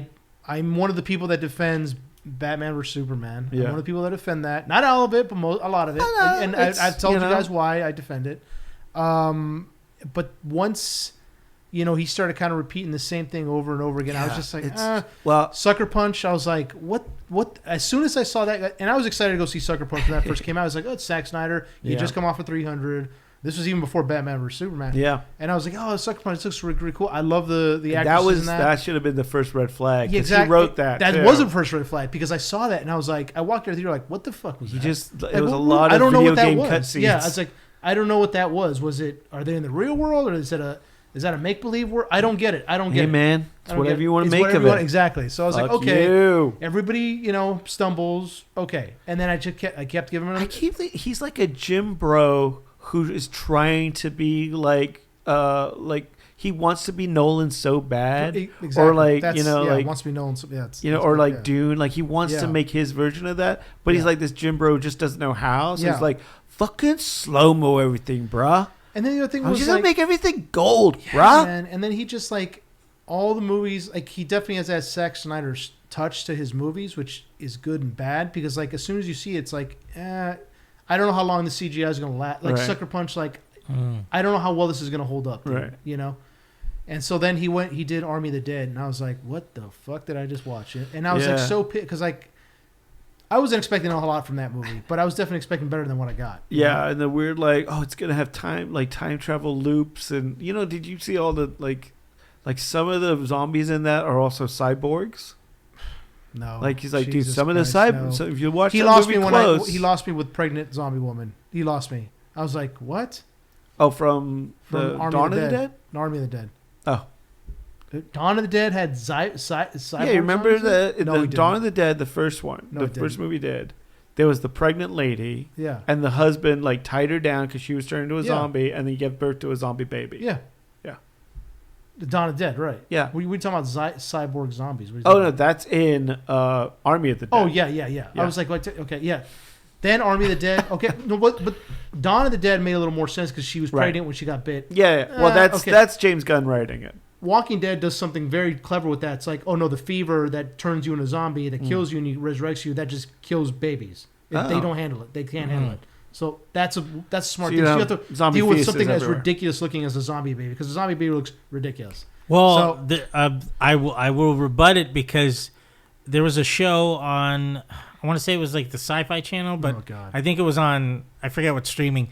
It was Skinamax. I think it was called like Zombie Nation or something like that. Oh, Z Nation. Z Nation, yeah. And like the first episode, Z Nation. You see a zombie baby, and it's like scurrying under stuff, and it's like jumping out. Ridiculous. And they shot the baby in the head, and I was like, all right. See, I would have it like still on the umbilical cord, and the mom could like throw it like a ball turns back, like a chain. Yeah. There you go. See, there's like Scorpion. Don't give them ideas. Bro. Oh shit! Copyright. No, Trademark.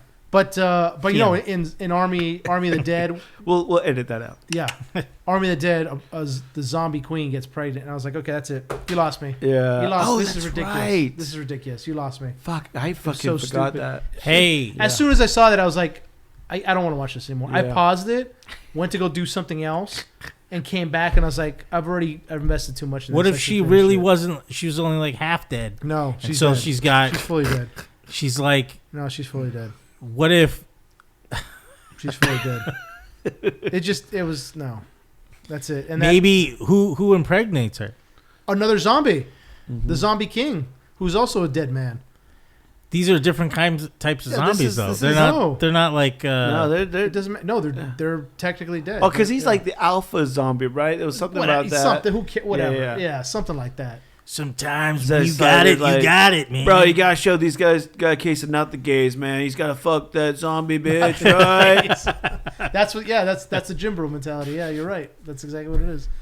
Yeah, he's like, what if zombies banged each other? No, it was so exactly fucking hot. They're boning, bro. No need to bite people. Start banging. Yeah, that's what it was. Yeah. Nice. I'd watch that movie though. And the zombies had like a hierarchy, and they had like their king. Yeah. I was like, this is. It was I can't fucking with this. bizarre. I can't with this anymore. Well, that's one of those where he was yet again. It's like I'm gonna start this whole zombie. He thinks in these big universes, right? Like I'm gonna have 9 movies out of this. It's gonna explore this guy. Well, I mean, couldn't like let's say just make one good movie. Let's say the virus that turned those people into zombies in Army of the Dead was like T-virus-esque, where it mutates, and so they're sort of not dead, but then it's like, they can still have babies and stuff. You know, you're really pushing for the zombie babies. Yeah. I could kind of see. Are you his writing staff? You're his writing staff, aren't you? Hey, Zach, I got an idea. Let me tell you. You know the Queen? What if she got pregnant? Whoa, bro! Dude, that's so crazy. Cocaine bear. And they ride a cocaine bear. Well, that's the thing. When he announced Rebel Moon, I was excited for it. When I heard it was Rebel Moon Part 1, A Child of Fire, I was like, go fuck yourself. Yeah, make one good movie. Thank you. Don't plan 17. I'm getting sick and tired of these Part 1, Part 2 movies. Yeah. Just make one. Yeah, like you said, just make one fucking movie. Damn it. Stop that shit. Except for Dune, that gets a pass because that's a book series. That's different. Yeah. You've got the fucking outline. Make Space Truckers 2. Yes, keep on trucking. Space Truckers 2. Yeah, Dennis Hopper, R.I.P. So he can't, come back for the role. But I think they could replace him with some AI. Some AI. AI Dennis Hopper. Hey. Pop quiz, hot shot. Wait, that's the wrong movie. They just take all his Koopa stuff. Yeah, just him from Monkey. Him from oh my god, I'm blanking on the Blue Velvet. Well, no, like all his movies. Yeah, Blue Velvet and Baby loves Blue Velvet. Yeah, Waterworld. And what's the Charles? Hey Charles, do you remember Apocalypse Now? Yeah. And like, what's the motorcycle one? Easy Rider. Easy Rider, yeah. So it's just all of them. It's like, yeah, man. It's like, what? He had an interesting career. He did. Yeah. Did a lot of shit. Rest in peace. He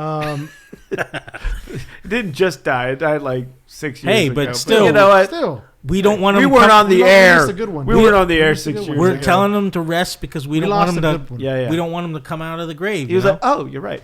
He was gonna bang some zombie broads. Well, I mean, he was in Land of the Dead, and that was. There you go. There's your tie-in. He wasn't that movie. Oh my god, I don't. It's the apocalypse, and this guy's trying to steal cash, money.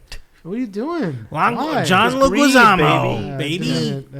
Anyway, George A. Romero's like last. Yeah, George A. Romero. He just towards the end, I was like, "What are you doing, George A. Romero?" And then the zombie starts using a gun. I was like, no. Wow, not even that. Somehow that was based on Land of the Dead.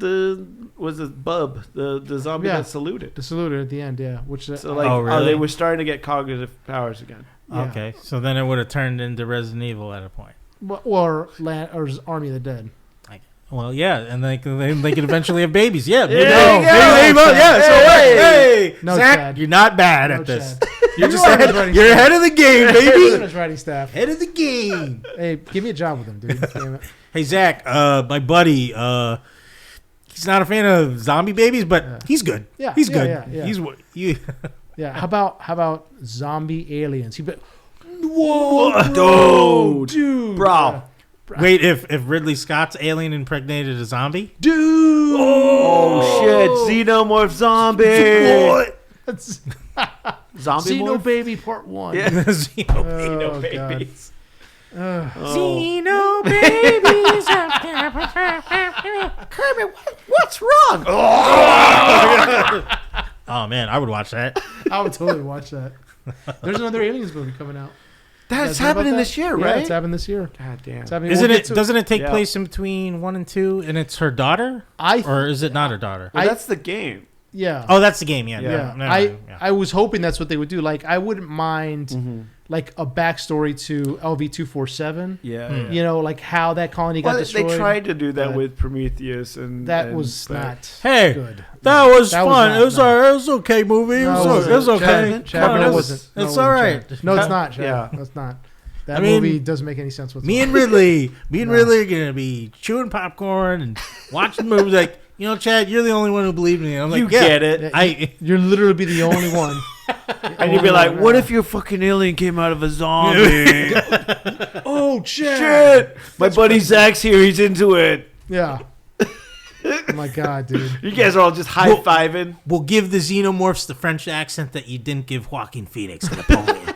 And let me tell you, man, it's going to be the shit. France are going to love this shit. All of a sudden, a xenomorph just pops out of Joaquin Phoenix. Napoleon, yeah. Ole tu français. It starts dancing around. Alors. They're all smoking cigarettes. Yeah, the little xenomorph's got little berets on. Starts dancing around like Spaceballs. Yeah, exactly. Eating a baguette out of someone's chest. Ridley Scott's like, I don't know what I'm doing anymore. I've gone too far. Oh, I've become the destroyer of worlds. Yeah. I am death. Yeah. And going into other things that are, I don't know what's going on with them.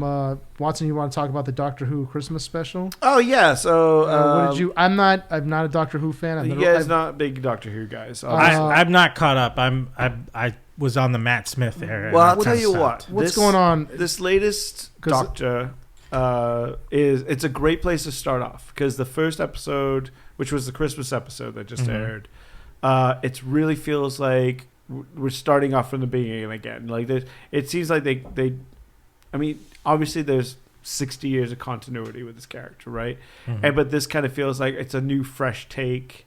Okay. You know, he's got a lot of energy. It's a lot of like weird, crazy creatures. Let's run away, kind of thing. We're not going to delve too deep into backstory and stuff. Okay. But it's good. It felt really great. Chuti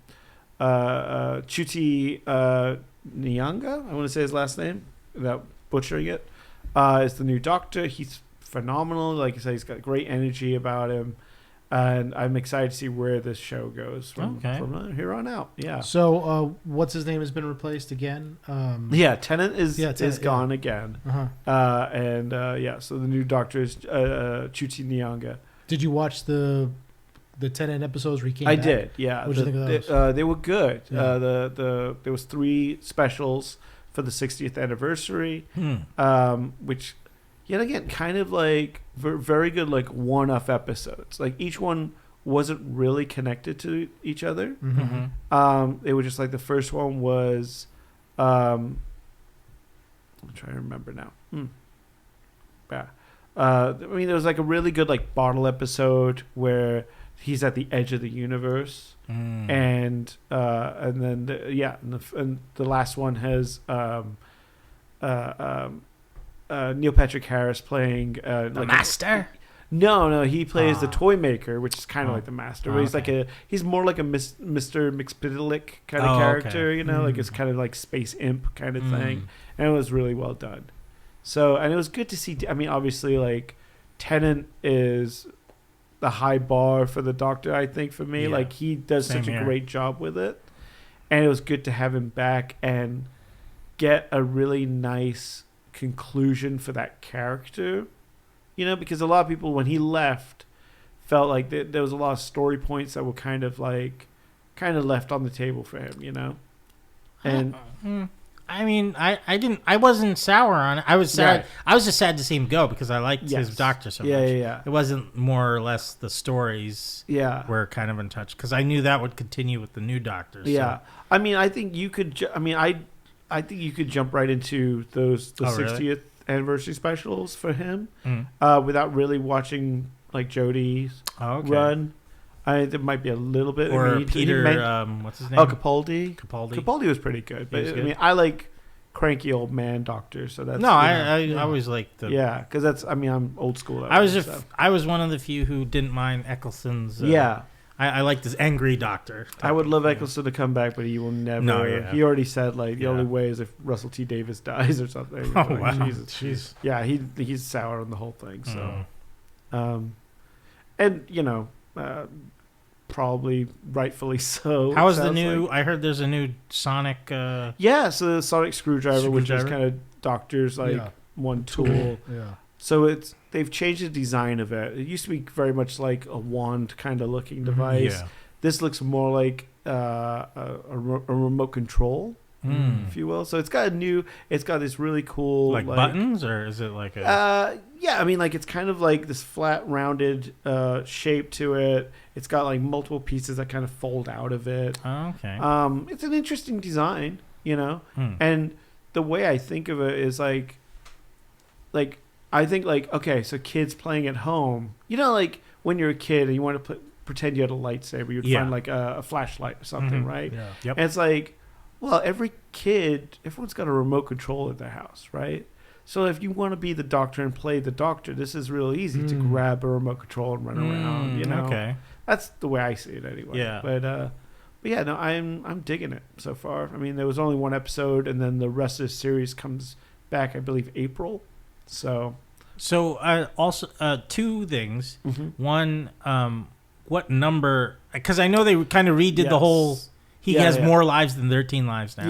Yeah. It's like what, 20, 50 or something. I don't know. They didn't cap it. Oh, they didn't cap it. No, Okay. I think that they were safe smart. to say. Yeah, because back in the 70s when they were like, he's got 13 regenerations. Yeah. They didn't realize the show would have the legs it's had. Sure. So now it's like, well, shit. Like, and so yeah. So now he's up to, this is the 15th Doctor now. Okay. So. And then what's this Doctor's like? I remember when each Doctor came in, they were hankering for their favorite treat or something like that. Does this one have a specific?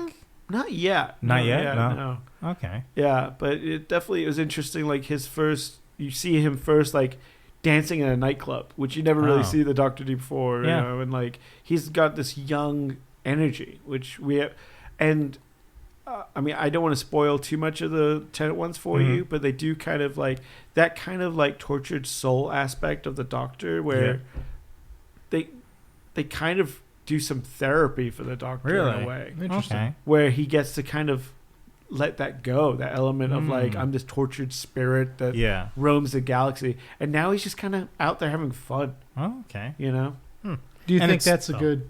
Do you think that's a good? I think way you to got to take do him, or? something, because you can only do that kind of brooding, like persona can only go so far. Like you could try and twist it a little. With Capaldi, they made him like the angry old man. And then with Jodie Whittaker, she was a little bit broody as well. And it's like after a while, that's just gonna get really stale. So like giving this like new, like he's just having fun in the universe, it's kind of interesting. Okay. Okay. And it's still a police box. They didn't change that. Okay. You can't. That TARDIS is. For some reason I thought I heard like, oh, the police box was changing or something. They like changed the interior. Oh, okay. That's so what it is, it's beautiful. Like the new interior set, the set for, because it could change. Like they did a smart thing. I think it was like when Tennant when Tennant took over. Like they had one of the old Doctors. Like it was like a little 2 Doctors in one TARDIS thing. Yeah. And he says like, oh, you changed the wallpaper, like the like your. I remember that. Now, And so it's just like you can have multiple interiors. The interior of the TARDIS can change over and over again to whatever you need it to be. And so this new interior is this gorgeous giant set with multiple layers, and it's got a jukebox. It's really cool. Nice. Okay. Nice. Yeah. Cool. And that brings us into this new iteration of the Doctor. That brings us into upcoming for 2024. Yeah. What is some of the things you guys are looking forward to for 2024 in terms of TV shows, movies, games, comics, whatever? I would. Well, is any of James Gunn's new DC gonna hit? No. This year? I think we are getting Peacemaker season 2. Oh, okay. Yeah. I believe that's coming out this year. But that's the only thing. Superman Legacy starts filming this year. And then I believe he might be filming. The rumors Supergirl will start filming as well this year. Because someone asked him on Twitter, like, is that the only thing in production right now? And he's like, no. But in terms of like movies, the only DC movie coming out this year is Joker 2. Yeah. Which is weird because it's not technically connected to anything. Right. Yeah.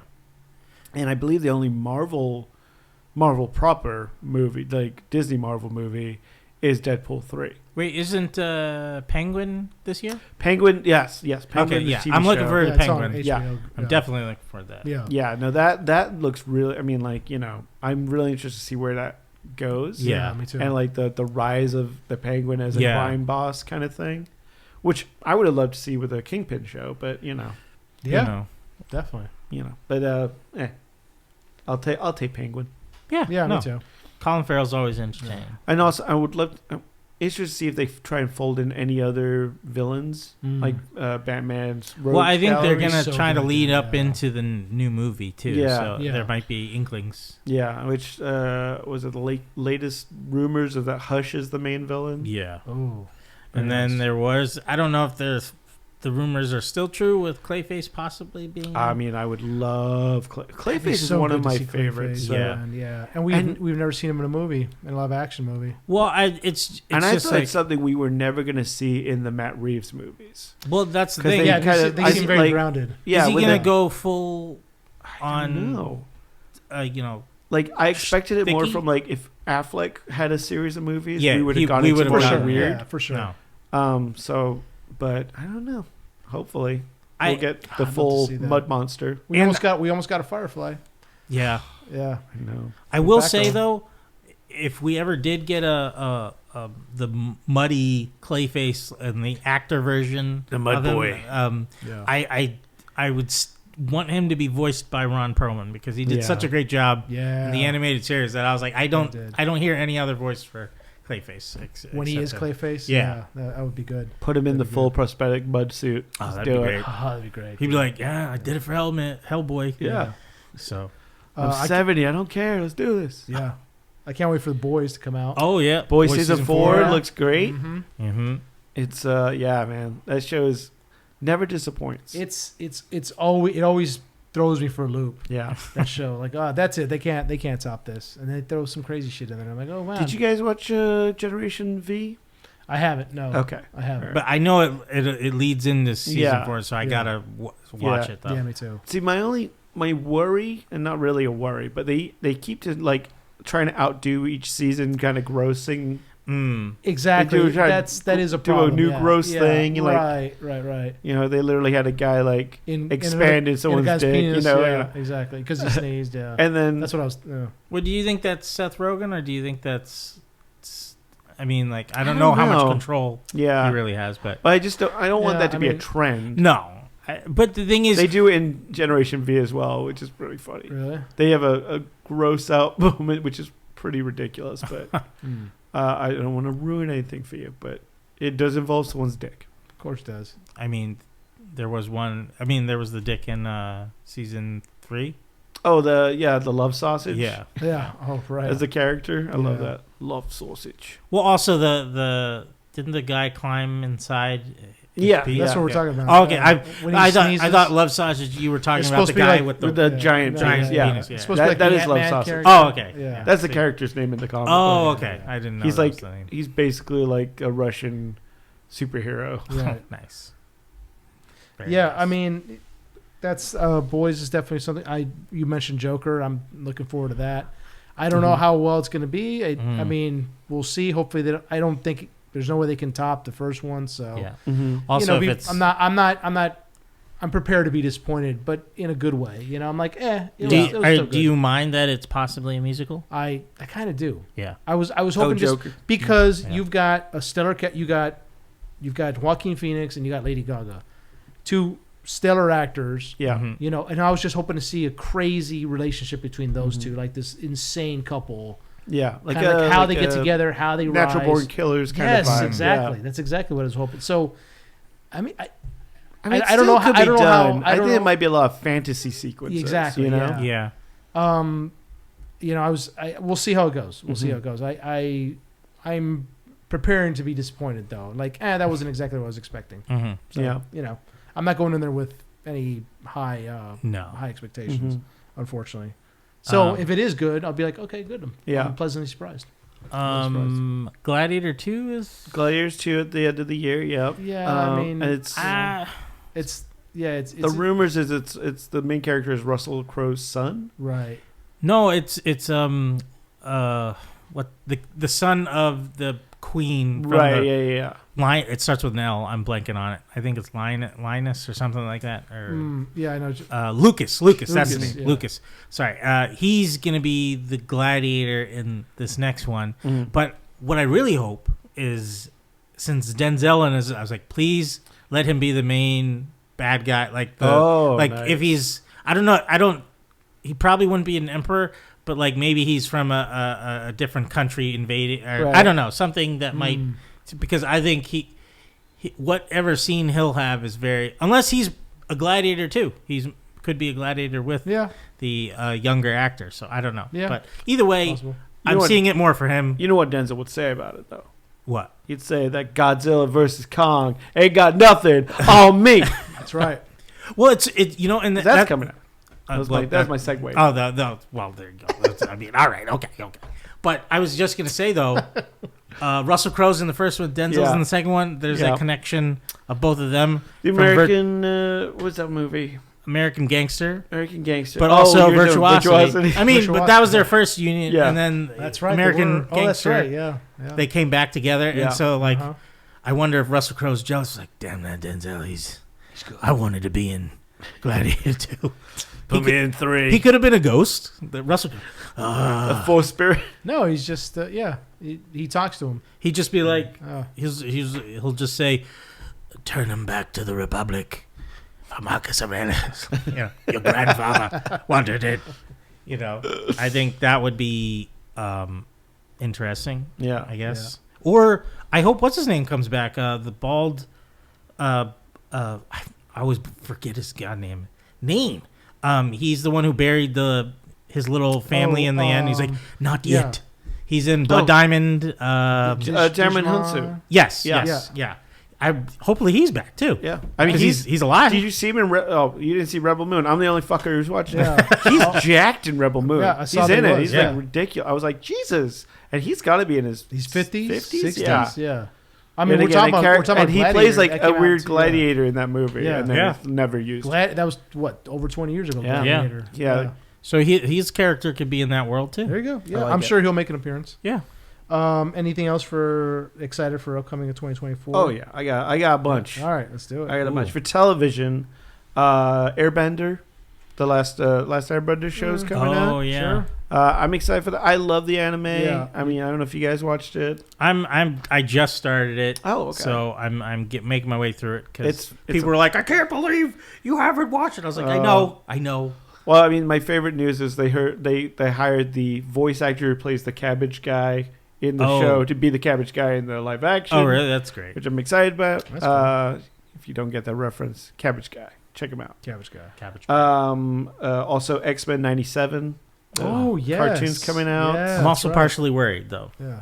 Well, yes. I want to be hopeful. Yeah. No, I think everything's a little bit like. I mean, just the way the showrunner was describing the show, I was like, well, it shouldn't be about your experience. It should be about all the mutants and I mean, like, I understand there's a relationship to racism in the X-Men universe to mutants. Yeah. But like the way he was describing it, it was like his own personal. He's bringing himself into it. I don't know. It just felt like I hate when people do that. Yeah. Yeah. Yeah. And maybe it's still good, but like I wasn't hearing anyone else talk about it positively, like other than him, sort of. So I don't know. But that's why. But I'm completely in my head about it. So like, yeah. I hope it's good. I hope so too. And I hope they leave Rogues Badonk. Rogues. Yeah. They biscuits and gravy. Sugar. Get that. Mon ami. Get that sherry pie. One of the greatest lines that I ever heard in X-Men 97, the original one, was where Gambit is. You remember was that stone that they had, the diamond in the beginning at the end that Tal Shiar had. Oh yeah, you know that diamond. Yes. And anyhow, Rogue is like, oh, it's beautiful, and Gambit's standing next to her and he goes, "You like it, sugar? I'll get you one for Christmas." I'm like, even as a kid, I was like 11 years old. I was like, damn. I was like, that's good, dude. I'm gonna use that on a girl, and I'm like 11 years old. You like it one, Cherie? Oh, Cherie. You like it one, Cherie? I'll get you one for Christmas. I'm like, damn, that's good. Did you guys see the trailer for Fallout, the TV show? Yes. Oh, yeah. I'm very excited for I that. have not. No. Oh, you should check that out. It looks really good. It's Amazon's taking a swing at the Fallout series. You know, you've got someone coming out of vaults, and it looks good. I support any Walton Goggins. Yeah, Walton Goggins project. looks great. That's true. Me too. Yeah, I do love Walton Goggins. He looks. I mean, it looks. He's really playing a ghoul, like a gun wielding. I love how Walton Goggins if he likes it, fuck it, I'll do it. I'll do it. Yeah, it's like the most craziest character. Yeah, I'll do it. Yeah, from like extreme crazy like intense characters to like doing like the Mighty Gemstones or whatever that show is. Oh yeah, Baby Billy. Like if he's so good. His range is ridiculous. Yeah. If you guys have not, or if anyone listening and you guys here, if you've not seen the recent season of Mighty Gemstones? No, it's Righteous Gemstones. Righteous, thank you. He's got this one episode where he has this televangelist game show of like, it's so funny. Oh my god, he knocks it out of the park. I love. He's so good, man. Yeah. And even in Glorious Bastards, he's just. Oh no, you got me talking politics. Do you know I forget how many years ago, after watching Justified, I was like, I'm rewatching the Bourne movies, and he's one of the henchmen in Bourne. He's like a computer guy. He's he's on the 7th floor, and I was like, oh shit. And then he played I don't know if it was a trans woman. But in Sons of Anarchy. And the guy had a relationship with him. One of the biker gang members. It's like, man, I was like, this Walton Goggins, he's so good, man. And then obviously the Shield. Yeah, which was what brought him to like the spotlight. Yeah, he's so good in that fucking Shane. Even the Predators movie, I thought. He was underrated as a prisoner. Yeah, just a racist prisoner. Yeah, who had a ship. He shakes the Predator. Prison breaks style? It up. It's great, dude. I mean, Walton Goggins, man. Yeah. Whatever Walton Goggins is in 2024, I'm down. I'm there. Yeah. I don't know if you guys saw the trailer for the show The Sympathizer. No. I think I might have. Yeah. What is that again? It's a kind of not a spy. It's a bit of a spy thriller about a North Korean. Oh, with RDJ? Yes. Right? Yeah. Yes. He's playing like 3 different parts. Yeah, RDJ plays a CIA operative, and they're trying to find out if this guy is actually a North Korean agent or is he from South Korea. They don't know. It looks really interesting though. Huh. So The Sympathizer, I'm looking forward to that. Yeah, that one looks really good. Star Wars The Acolyte is supposed to come out. I know. We'll see. It's been, Disney Plus has not been knocking out the park. I just heard, the announcement yesterday was that The Mandalorian is going to be a movie now. Mm-hmm. The Mandalorian and Grogu. Yeah, that's how they're going to wrap it up. Which makes me feel like they're not going to do another season. No, that's how they're going to wrap it up. Yeah. Because I know Pedro Pascal said he's that. Done. He's like, I can't. He's done. Yeah, he's just too busy. He's too demand. Yeah. And looks like Disney Plus is going to be Disney minus. Whoa! So those are the TV shows I'm interested in. Movies, obviously Dune 2 is coming out. Dune. Oh, I'm pumped for that. That got pushed forward a week. Yep. So it'll be out earlier. Also, what's the other movie that got brought forward? Oh my god. Keep going. Sorry, I'll think of it. Beetlejuice, I'm excited for that. Beetlejuice 2, yes. Yep. Strangely, I'm really digging Argyle. I don't know why. Something about it. I love me some Matthew Vaughn. I think he does bizarre out there movies really well. The trailers has me not vibing it. Oh, really? It looks so generic, dude. Man, I think he's not showing us everything in there. Yeah. That's why it's like it looks that way. Sam Rockwell, though. I love Sam Rockwell, but he's just. I'm tired of I don't know, man. It just the fight scenes that I'm gonna multicolored weirdness. And he's just like it looks very Kingsman. That's what it is, and I'm just like I'm getting tired of these fights where the guys are just the fights look very choreographed. They don't look. You got Cranston in there. Yeah, Cranston's it's in got there. a good cast. Yeah, But Cranston was in Godzilla, and he was in there for 5 minutes. So, it's just the Fall Guy. I'm excited. For that Fall one. Guy looks fun. Yeah. Ballerina, the next, in the John Wick saga is going to be out with Anna de Armas. Deadpool 3, which we mentioned. I'm excited for that. Kingdom of the Planet of Apes. Yeah. Yes. Again, a low-key amazing trilogy of movies. Yeah, that hasn't got a ton of attention as far as some, and just solid. Every one of those movies. Yeah, like The Hunger Games has more attention than it's just, come on. The prequel to A Quiet Place Day One is coming out next year. Oh, really? This year, yeah. So there's a prequel to Quiet Place. Yeah, it's day one. So it's day one. Watching the actual arrival of the aliens. We get a little taste of those. I mean, that seemed pretty quick. That within 5 minutes they were on these people. Yeah. So I think there's probably more of how the military deals with it. How this. By the way. Here we go. This is what pissed me off about these. They have this armor that nothing can penetrate. Let me tell you something. A depleted uranium round can go through anything. I don't give a fuck. Which we all have just in our the military's army's got a lot of them. Yeah. So I don't think that these things that run around with just really sharp claws and are pretty fast. I don't know about that. They'd have to be about 3 million of them, which there isn't. So I don't know. Well, we don't really know because we've only seen them in rural areas. Well, yeah, where there's 4 or 5 scouts coming out. I would like to. I mean, if it's an Edge of Tomorrow kind of movie, explain. Yeah. Now if it makes it, now if it's that these meteorites have thousands of them and they can reproduce pretty quickly, right? Okay, maybe. Yeah, I mean, I like that lore. I want to see where it goes. Yeah. I'm kind of excited for it. Depleted uranium round. I mean, but it's not, it's not Krasinski directing. Yeah. So they could create an IED, and when they throw it, it makes ping, ping, ping.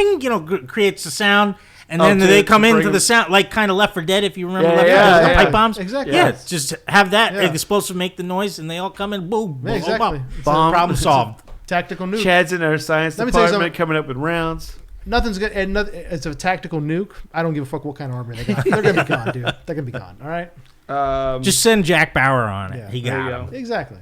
Speaking of which, tactical nukes, Civil War. Oh yeah, that looks really good. Let me tell you something. Will they drop? Let me tell you something about that movie. Texas and L.A. band together. Texas and California coming together to break away and from the United States and form one. Get the fuck out of here, dude. Come on. The Cowboys and the Niners joining forces once again as we hit the battlefield against the United I like States. Arizona being in the middle, being like, what the fuck, what's going guy? on? What's going where on? am I going to be? Hey, guys, you're taking it too far with these guns. No. I think that it's, unfortunately, it's a plausible scenario now. I don't know how it would work. And I've discussed this with other people that I know, just how that would happen and where the United States military how that would ebb and flow. Right. Probably about 70-80% would stay loyal to whoever's in the White House, but all they gotta do is take away their avocado toast. Yeah. California will fold. Done. They tried a DMZ movie for a while. Remember DMZ? Yeah. Oh yeah. With Rosario Dawson. Yeah. I don't know what happened. It bombed immediately. Yeah, it was somehow it dropped on Max and then it was gone. Yeah, and I think they even pulled it off of Max because I don't really see it on there anymore. It's based on the graphic novel. Yeah. So I think what they should have done was, I don't know what happened with Max, but they should have tried it in that sense. Let's do a miniseries of an actual something. And I think they went with Texas and California, two very polar opposite states, because they're we don't want to be too offensive with this. Right. Because let's face it, if there was another civil war, it'd basically the Confederate States again. Yeah, round two exactly. with some of the Midwest states versus some of the northern states and the East. Well, that's why I was saying when we watched the trailer, I was like, "What? New York's got nothing to say about this? Exactly. They would wouldn't be the East and West Coast, the northern states versus the middle round of America. two. South and the middle and the Midwest, and then Florida would just be like, "Fuck y'all!" I'm breaking off my own. I'm breaking up partying. Yeah. Well, maybe we got Gators, bitch. Maybe Arizona was playing the mediator between Los Angeles. I mean, sorry. No, it's Los Angeles. Los Angeles. It's basically Los Angeles. The state of Los Angeles. Los Angeles and Texas, and be like, hey guys, just drink this Arizona iced tea, this peacemaking Arizona iced tea that we've just made here for peace. in Arizona. That could be it. I mean, I think that's plausible. Mm-hmm. Yeah. It'd be round 2 again, and we would win again. So there's that. I'm looking forward to Nosferatu, the new Edgar. Oh yeah, I'm very excited about that. Nosferatu. Nosferatu. Oh yes. With what's his name? Willem Dafoe. Oh, you mean David Eggers? David Eggers is directing. It's Bill Starr's Skarsgård. Yeah. As the Nosferatu himself. As Willem Max Dafoe. Schenk. Yeah, Willem Dafoe is a in vampire it hunter. Which is interesting because he was Max Schreck in Shadow of the Vampire. I mean, this movie's been remade a few times, but this is a movie that, I think since he did the Witch movie, has been talking about making this. So this has been a passion project for a long time. Okay, cool. It's the same guys doing Witch, huh? Witch? Who did that? And Midsummer, Northman. Yeah, Norseman. Yeah, and what was he's got an Holy amazing shit, eye for detail. Yes, he does, dude. I didn't care for Midsommar, but the Viking Witch. No, he didn't do Midsommar. I thought he. I wasn't saying. No, it's two different directors. The guy who did Midsommar did Hereditary. Oh, that's what it is. Yeah, You're right. And sorry, my bad. He did The Witch, The Northman, and the Robert Pattinson, Willem Dafoe. The Lighthouse. Lighthouse. Yeah. He did those three. That's what it was. Yeah. And speaking of Aaron Taylor Joy, Furiosa. Ooh. Mad Max movie coming out this year, baby. It's been such a long time. I know. I don't know. And the trailer looks so good, and Hemsworth is wearing a fake nose. I don't know why, but is he? He's supposed to? No, because he's not. No, the Immortan Joe is in there as well. Does he already have them? It looks like it looks like. But I don't know, like what the sequence. That actor passed away, so it's a different guy. Yeah. So. Plus a younger guy, I would assume. Yeah. Would make him to be. But that looks really good. I mean, like yet again, those Mad Max movies, the plot doesn't have to matter. Not really. No, that's the thing. Like you watch Fury Road, it's like he goes that way, then he comes back again. That's the whole movie. Yeah. Water or gas. It's either it's a fight about something. Yeah. Exactly. 2 men enter, 1 man leaves. Godzilla X-Con. X-Con. He's in They jail. put me away. Yeah. But now he went to prison for embezzlement. Exactly. Well, after like -1, I don't know if any Godzilla movie is gonna do it for me. No. You know, and then this one, Kong has like a bionic fist. I don't know, like. And I saw then Godzilla's like sprinting. Yeah. I was like, what the? I was like, this looks it's like a very cartoon, different dude. vibe than the last Godzilla movie. Yeah, we it's saw. a very American vibe, man. From the trailer, it looked like Godzilla was like in a cocoon or like something. Right. That's why it's got this Evolving, pink radiation thing. Yeah. So maybe he's slowly killing the Earth with his atomic radiation. That's an Aquaman 2 story. Yeah, I know, right? Inside Out 2. I don't know if you guys like the Pixar Inside Out movie. I never saw the first one. It's good. It's good. Yeah, so that's coming out. It's basically Herman's head. Yeah. So. It's oh god, fucking good reference. Yeah, dude, I used to watch that sitcom as a kid all the time. I watched very inappropriate sitcoms as a child. Hey, we all did. Yeah, exactly. And last one on my list, Love Lies Bleeding, which is the Kirsten Stewart female bodybuilder death movie. Oh yeah, it's from 8/24. Yeah, that looks interesting. Yeah. I love Ed Harris. Looks great in it. Looks so good. It doesn't really. I don't really get the plot. Maybe she's like trying to kill her dad or something. It's like vengeance kind of storyline. Yeah. So I don't know. And it's the main girl who plays a bodybuilder, and it was on. She was in Ant-Man. Yes, and what? What's something? Not Endor, but no, she wasn't in Endor. She was in. Cam, now you got me thinking. There's something around. She was in Star Warsy. Well, she was in Ant-Man. Yeah. She was. Damn, that's gonna kill me. I gotta look it up. What the hell was? I think it was Andor. I think it was. She's no, the it wasn't one Andor. It wasn't Andor. Oh, No, it's post. No, Mandalorian season 3. She was one of the Imperial officers. Yeah. Yeah, that's what it was. So it looked intriguing, that movie. Yeah, you know? I mean, so. you know, yeah, I mean, A24 has they're killing it, man. Yeah, man, they take these very strange concepts of movies and turn them into gold. You know, and of course we got our 2 big Marvel movies coming out this year. Madam Web. Which is gonna be literally her name's Katie M. O'Brien. That's right. Thank you. Yeah. Valentine's Day, baby. Madam Web's coming out. Yeah. And Sure then is. and then Craven. You know, you've been craving some Craven. Yeah, I can't wait. You know, it's gonna tie right into Morbius. Oh man. Oh, I can't. it gets me excited thinking about it. I can't believe- I can't wait. I forgot it, and I can't believe you forgot it on your list. What's that? Ghostbusters. It's pushed forward. Holy yes. shit! Yeah. You Wait, Frozen is Empire? did I not put that on my Yeah, list? you did not. I'm not. I'm a fucking idiot. Surrender your proton pack, buddy. Yeah. seriously give that up. Wow. That's insane. I even put that on there. Yeah, no, Ghostbusters. Fucking Yeah. The trailer looked great. Yep. It looked I'm great, excited dude. for like new ghosts. It Ooh, looks yeah. like new tech is being involved. Like I don't know. The toys are coming out, and it looks like there's a drone trap. Yeah. Right. Which I'm excited to see with Yeah. that. You know, like I'm excited for this, man. We need to have the LA Ghostbusters back on after that comes out. Yeah, dude. Yeah, Oh my talk about god. that We movie. can Yeah. cut it. Yeah. Cut it down to pieces. They'll be like, damn it, there's more shit we got to build. Yeah, oh, for sure. The next con, we'll just see little traps flying around everywhere. Cool. And then Chad, you recently watched Heat in theaters. Yes. How did that come about? Well, our buddy Justin, he Past a future guest. past and past future guest.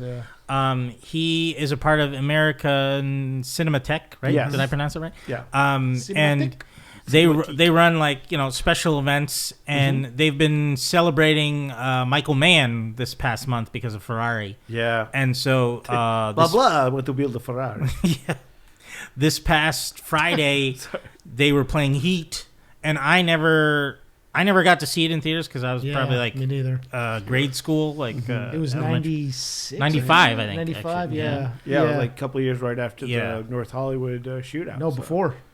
The Hollywood shootout was 97. Really? Mm-hmm. Yes. Oh shit! Predates it? Yes. Oh yeah. I always thought it inspired Oh, it. yeah. No. Oh, okay. No. Well, it was awesome to see on the big screen. We saw it was at the Egyptian Theater in Hollywood, and Netflix owns it now. But I love the Egyptian, man. It's a good I spot. haven't been Beautiful. back. I've never been in there. It's like, Oh, I went that's to where I watch saw- Aliens there. Yeah, I just saw. With Justin. I saw Batman Returns there because So of Justin. beautiful. I'd never been in there. I've always wanted to go. It's gorgeous theater. Well, they changed a lot from Yeah, the inside I heard. because like the concession side's said on the the opposite balcony, side now. right? The balcony's They got gone. rid of the balcony. They got rid of the Because balcony it wasn't original. Yeah, it wasn't original, and also the bathrooms were redone. Now there's dividers. Thank you, Netflix, for putting dividers. Because What, you don't Are like you a one of those trough? guys that doesn't like? what do you mean? We're shoulder to shoulder in there. So what? It was like a preschool fucking urinal. I was like, what are we doing? What are we doing here? That's when. What? That's when you turn to the guy next to you and go, That's why I'll make. You don't like the guy standing next to you talking to you as you're peeing? No, that's why I So do you the. say, let's cross the streams. Yeah, across the stream. No, that's why I make them feel uncomfortable because I'm the guy You who play tag pee-pee? I'll lean on the wall and go. Just to I've been holding it for 3 hours. Oh my god! Do you you say, start how high coughing? can you go? Start coughing. And but no, they redid the bathrooms. You're one of those kids that Yeah. peed with his pants all the way down. All the way right? down. I mean, up until a point because it was like Until last year. no. I mean, hey, That's why they put the dividers in. people Because of Jack. people ain't complaining.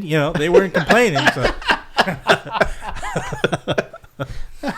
But no, it looks great in there. The bathroom's still pretty small though. A small? Yeah. Yeah, no, it was pretty small. still. It's small. Yeah. But but yeah, everything looked great. And then getting to see it Is on it a the 35 millimeter print or 70? Do you know? 35, I believe, yeah, because I don't think, they didn't have a 70 millimeter print, but it looked fabulous on the. I wish I could have gone, man. Yeah, man. Shit. I was like, I was willing to let you have it if you could have made it. No, but- we had to go do something. Ah. My girl and I, yeah. But that's why I wanted. But that's why I had asked him if he could get other tickets for us. But if he couldn't, that was fine. Yeah. yeah. But it's just I've never watched it on the big screen either. I didn't watch it until after the North Hollywood shootout because I had heard Oh, okay. that there was a movie out there that kind of like was similar, and I was like, oh, that's interesting. And then I watched it when I was in probably a senior in high school, and I was like, oh shit, because so the North Hollywood shootout, for those of you who don't know, back in 1997, I believe sometime in March, April, two guys try to rob the Bank of America on Laurel Canyon in North Hollywood, and they went in there heavy. They had full body armor, head to toe, fully automatic weapons. Yeah, and then when the police showed up, they engaged them in about a 2-hour gun battle with the cops. No, they wounded 10 cops. No cops were killed.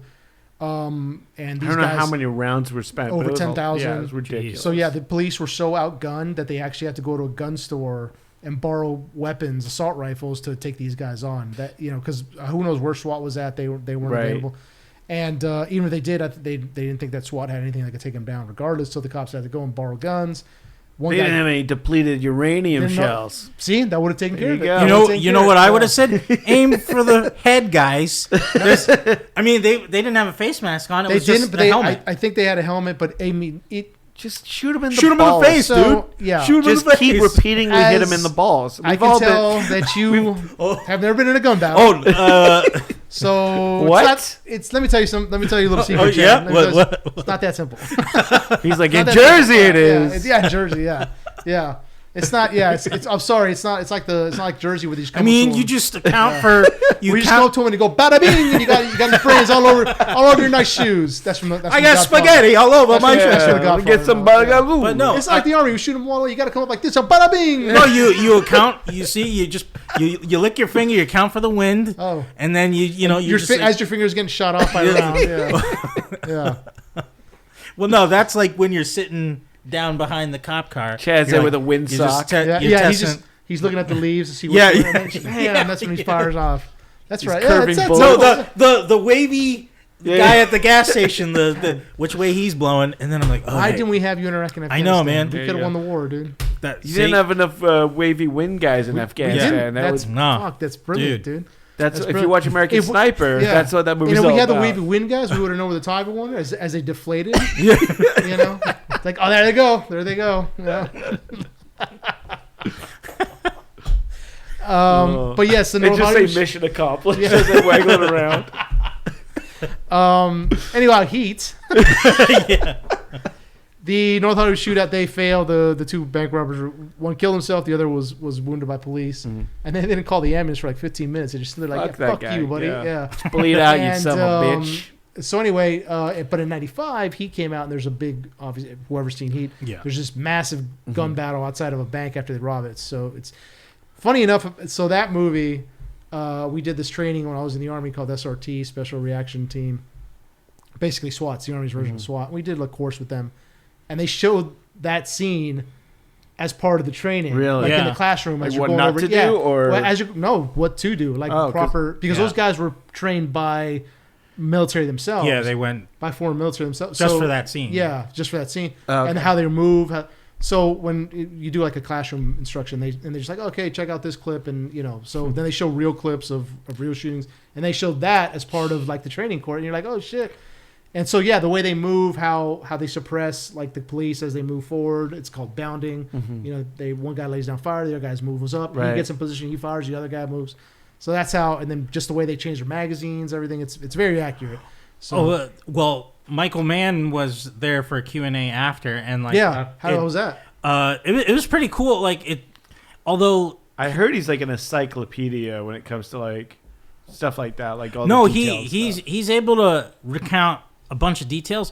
Although the thing was, it was just like when questions were asked, he would always like, I don't know his age up in there. He's up there. He's like up there. 70 but it seemed like he was hard of hearing of like, what was that? Or like I heard he is losing his hearing. He would catch like the name, and he'd be like, wait, what was the name of the person? So, but once he got going, he was able to talk about it perfectly and recount. But one thing, speaking of the training wise, he did go into that.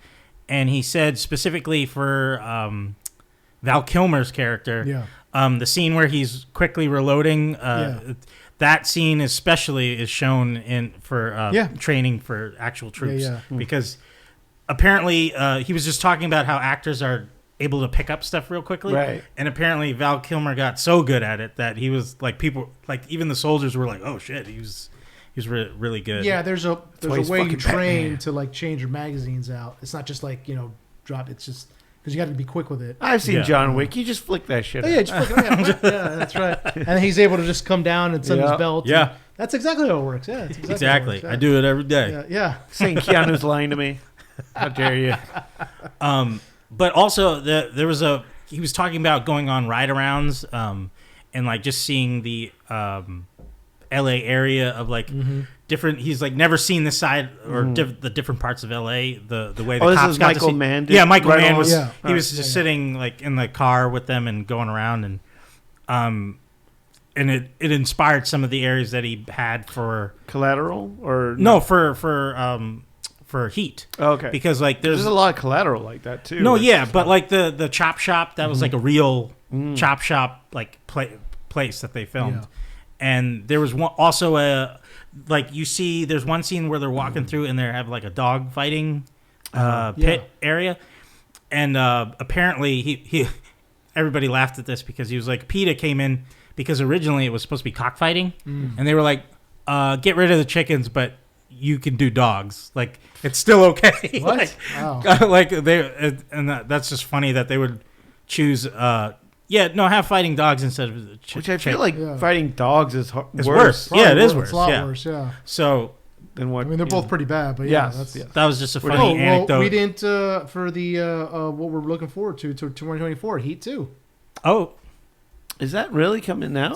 I don't know if it's 2024, but I mean, I'm supposed to start production this year. Yeah, because he did say, as he was answering questions, he was just like, and then we're making Heat 2. Yeah.